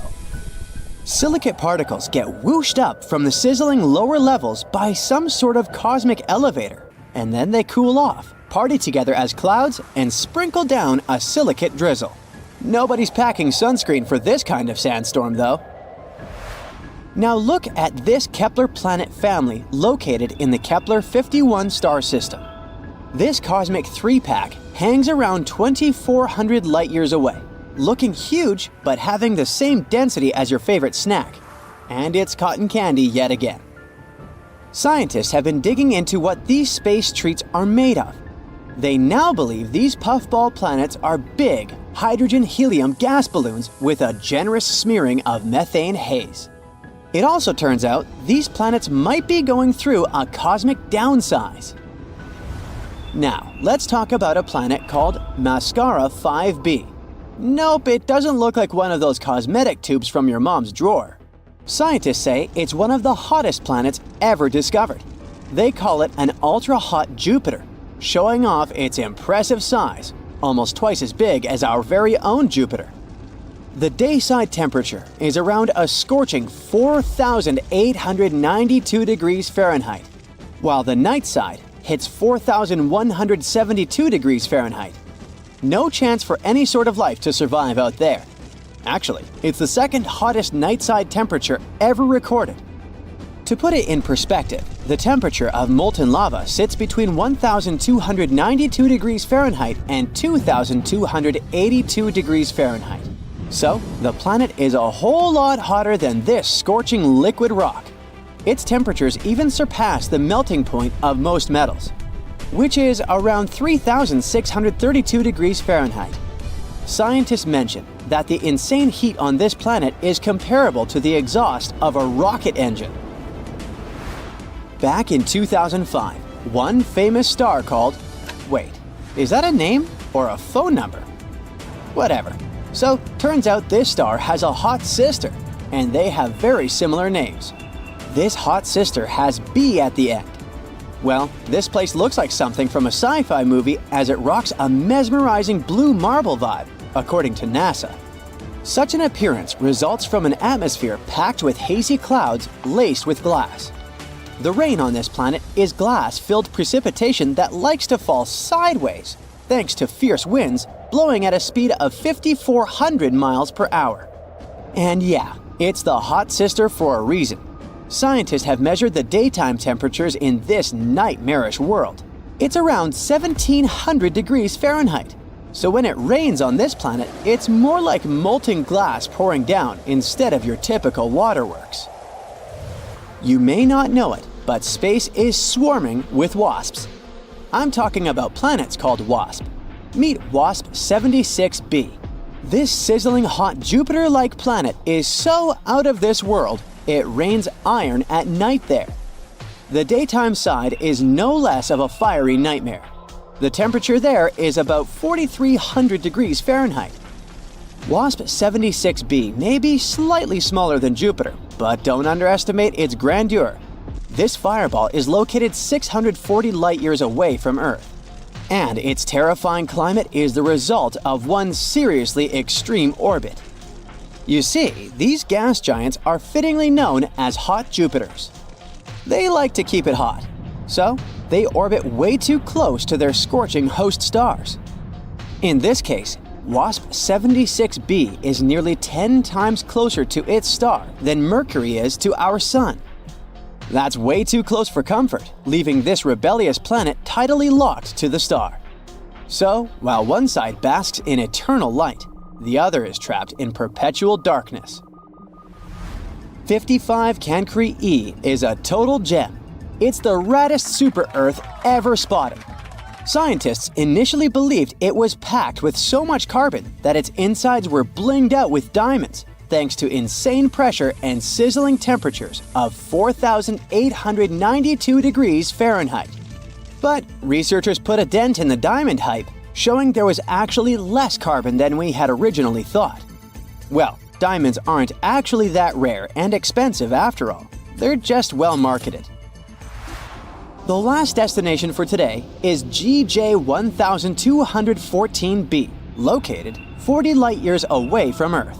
This planet is like a supersized Earth, almost 3 times bigger in diameter and a whopping 7 times heavier.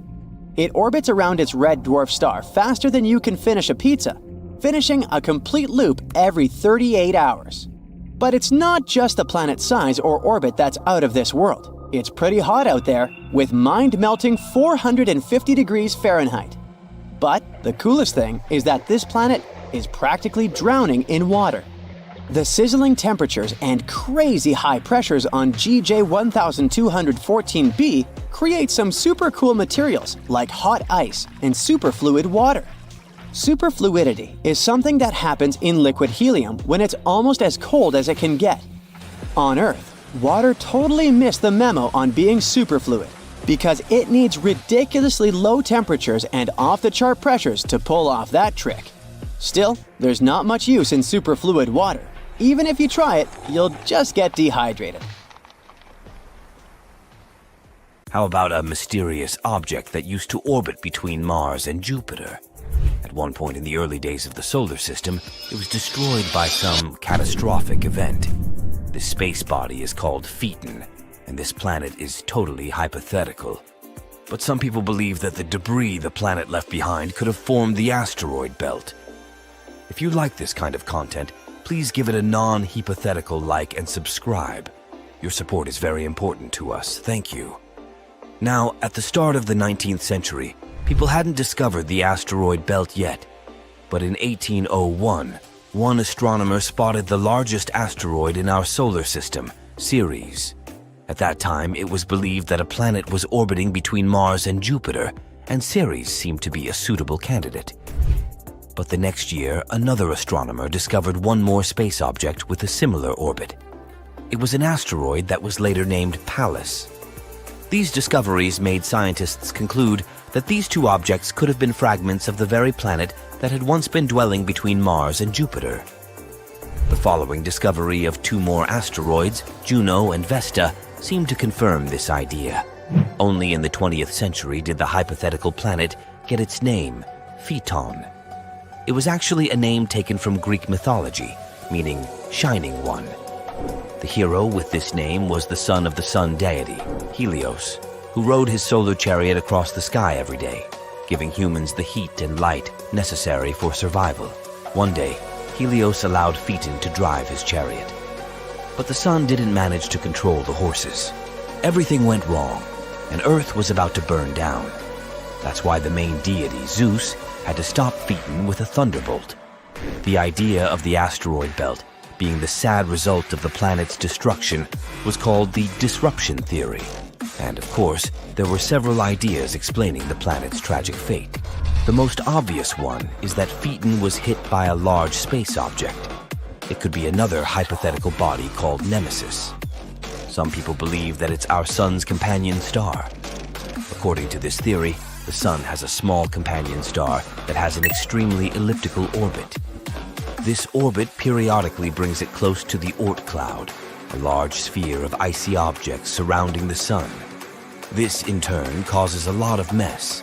It might be the reason why this hypothetical companion star was also nicknamed the Death Star. It might be a red or brown dwarf. But whatever it is at the furthest point of its orbit, it's believed to be about 1.5 light-years away. The search for this star has been in progress for decades, but no one has succeeded in locating this elusive and potentially non-existent space object. Anyway, back to Phaeton. Another theory claims that the planet could have suffered some internal cataclysm which tore it apart. But these days, the disruption theory has fallen out of favor. It was replaced by the accretion theory. According to it, the asteroid belt formed in the process of gradual buildup of particles initially floating in a gaseous environment. With time, they came together to create larger masses. Gravity pulled on these particles, encouraging them to stay together and form planetesimals, tiny planet-like bodies that later form real planets. Planetesimals kept colliding with one another, eventually developing into protoplanets. Such protoplanets grow until they form planetary bodies. As the mass of objects increases, the gravitational forces acting between particles become stronger too, continuing to build gas, dust, and ice within the nebular disk. It all has a snowball effect where the increase in mass results in more particles getting involved in the process. Eventually, there's no building material left, and large space objects float in the darkness of space. Now, many experts think that the asteroid belt is the remains of the protoplanetary disk which had once been orbiting the Sun before the planets formed. Unfortunately, it never had a chance to coalesce into a planet because Jupiter's gravitational effect prevented it from happening. In any case, even though Phaeton's was a good story, it's not popular anymore. A new super-Earth has been spotted by astronomers, and it's quite intriguing. This planet, called TOI 715b, is about 1.5 the size of Earth, which is why it's called the super-Earth. It's also relatively close to us in space terms, only 137 light-years away. For comparison, most exoplanets are hundreds of light-years away, and all the interesting stuff, like black holes and nebulas, are usually more than thousands of light-years away from us. So, could it be habitable? The habitable zone is an estimate of where a planet might have the right conditions for liquid water. This is what we call some distance from the star, where the temperatures on the planet should be okay-ish, and water should stay liquid on its surface. It's not super precise because it depends on a bunch of factors like the type of star, how reflective the planet is, its size, and so on. Also, just being in this zone isn't enough for water to actually be there. The planet also needs the right kind of atmosphere and a few other things. So, we invented a stricter definition in 2014, the conservative habitable zone. It's a more precise term defining the best candidates that have liquid water. Otherwise, we get too many potentially habitable planets that are not actually habitable at all. The CHZ is based on how much energy a planet gets from its star compared to Earth. If a rocky planet gets between 40 to 85%, it's considered to be in the CHZ, no matter how far away it is from its star. These planets have a higher chance of being habitable. And yes, TOI 715b is located there. This super-Earth orbits the M-type star, also called red dwarf. It's a star that's much smaller and cooler than our Sun, about a quarter of the Sun's size and mass. But if the planet is located in the habitable zone, it's actually a better option for life. Red dwarfs live much longer than our Sun, a yellow dwarf. This also means that they have more time to form little creatures on their planets. And this red dwarf really is older than our star. Our Sun is 4.6 billion years old, and this star is 6.6 billion years old, give or take a few hundred million. It doesn't have much magnetic activity, so it's not dangerous. It doesn't flare up like younger red dwarfs. These flares can be super strong and might even hurt planets by taking away their atmospheres. Although some planets around it do have thinner atmospheres, it seems like this red dwarf has already gone all out. These red dwarfs are where we're looking for planets that could support life right now.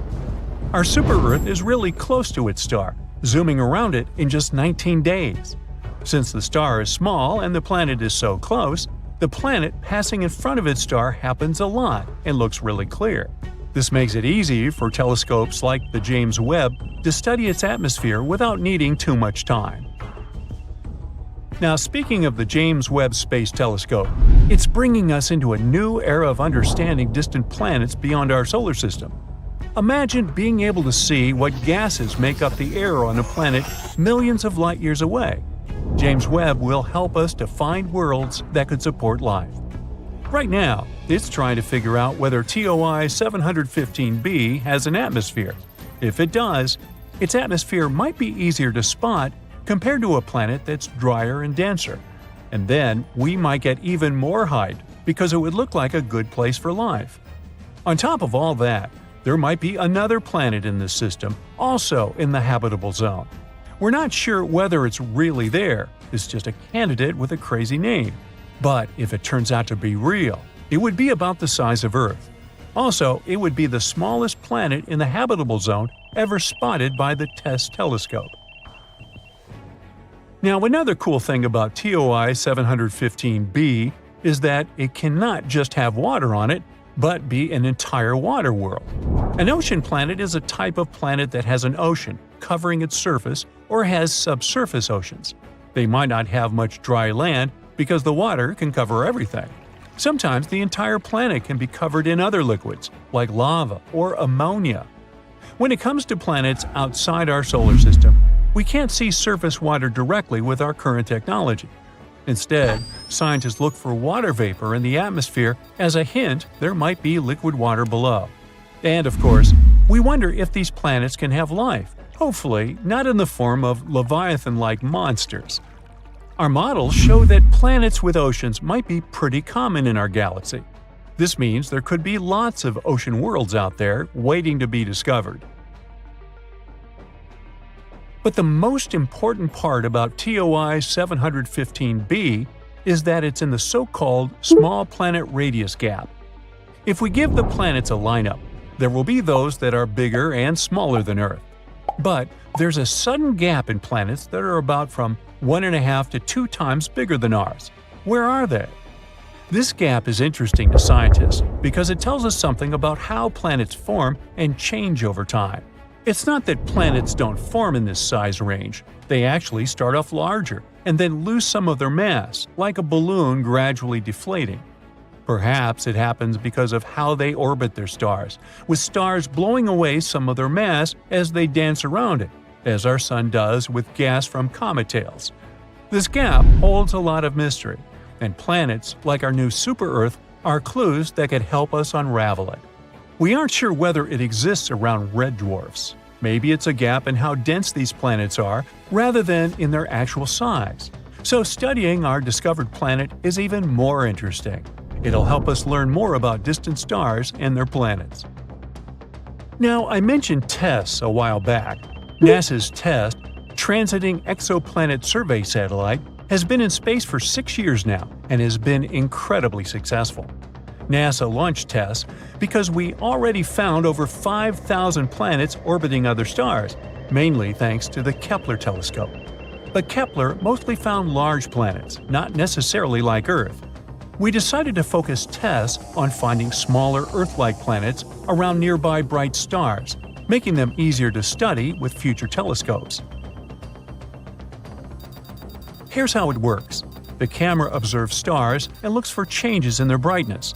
If the brightness suddenly drops for a while and then gets back, it could mean there is a planet passing in front of it. But stars can dim for other reasons too. For example, flaring up or having dark spots on their surface, which is why we need to be careful with this data. TESS shows us the size and orbit of these planets. Then ground telescopes help determine their mass. With these 3 parameters, we can figure out what the planets are made of and if they're rocky like Earth or gassy like Jupiter. Yeah, you want to avoid Jupiter after taco night. One example of TESS's discoveries was the TOI 700 system. There, it discovered its first ever Earth-like planet, TOI 700d. This exoplanet also orbited a red dwarf, and it's even closer to us, about 100 light-years away. Unfortunately, it's unlikely to be habitable because the temperatures there are crazy. Another big discovery was made in the AU microscopy system. TESS discovered a planet about 4 times the size of Earth and another nearly 3 times Earth's size. This system has become a key area for studying how stars and planets form and change over time. TESS has also spotted a variety of other exciting finds, including supernova, hot worlds, and so on. And as it enters its 6th year, we can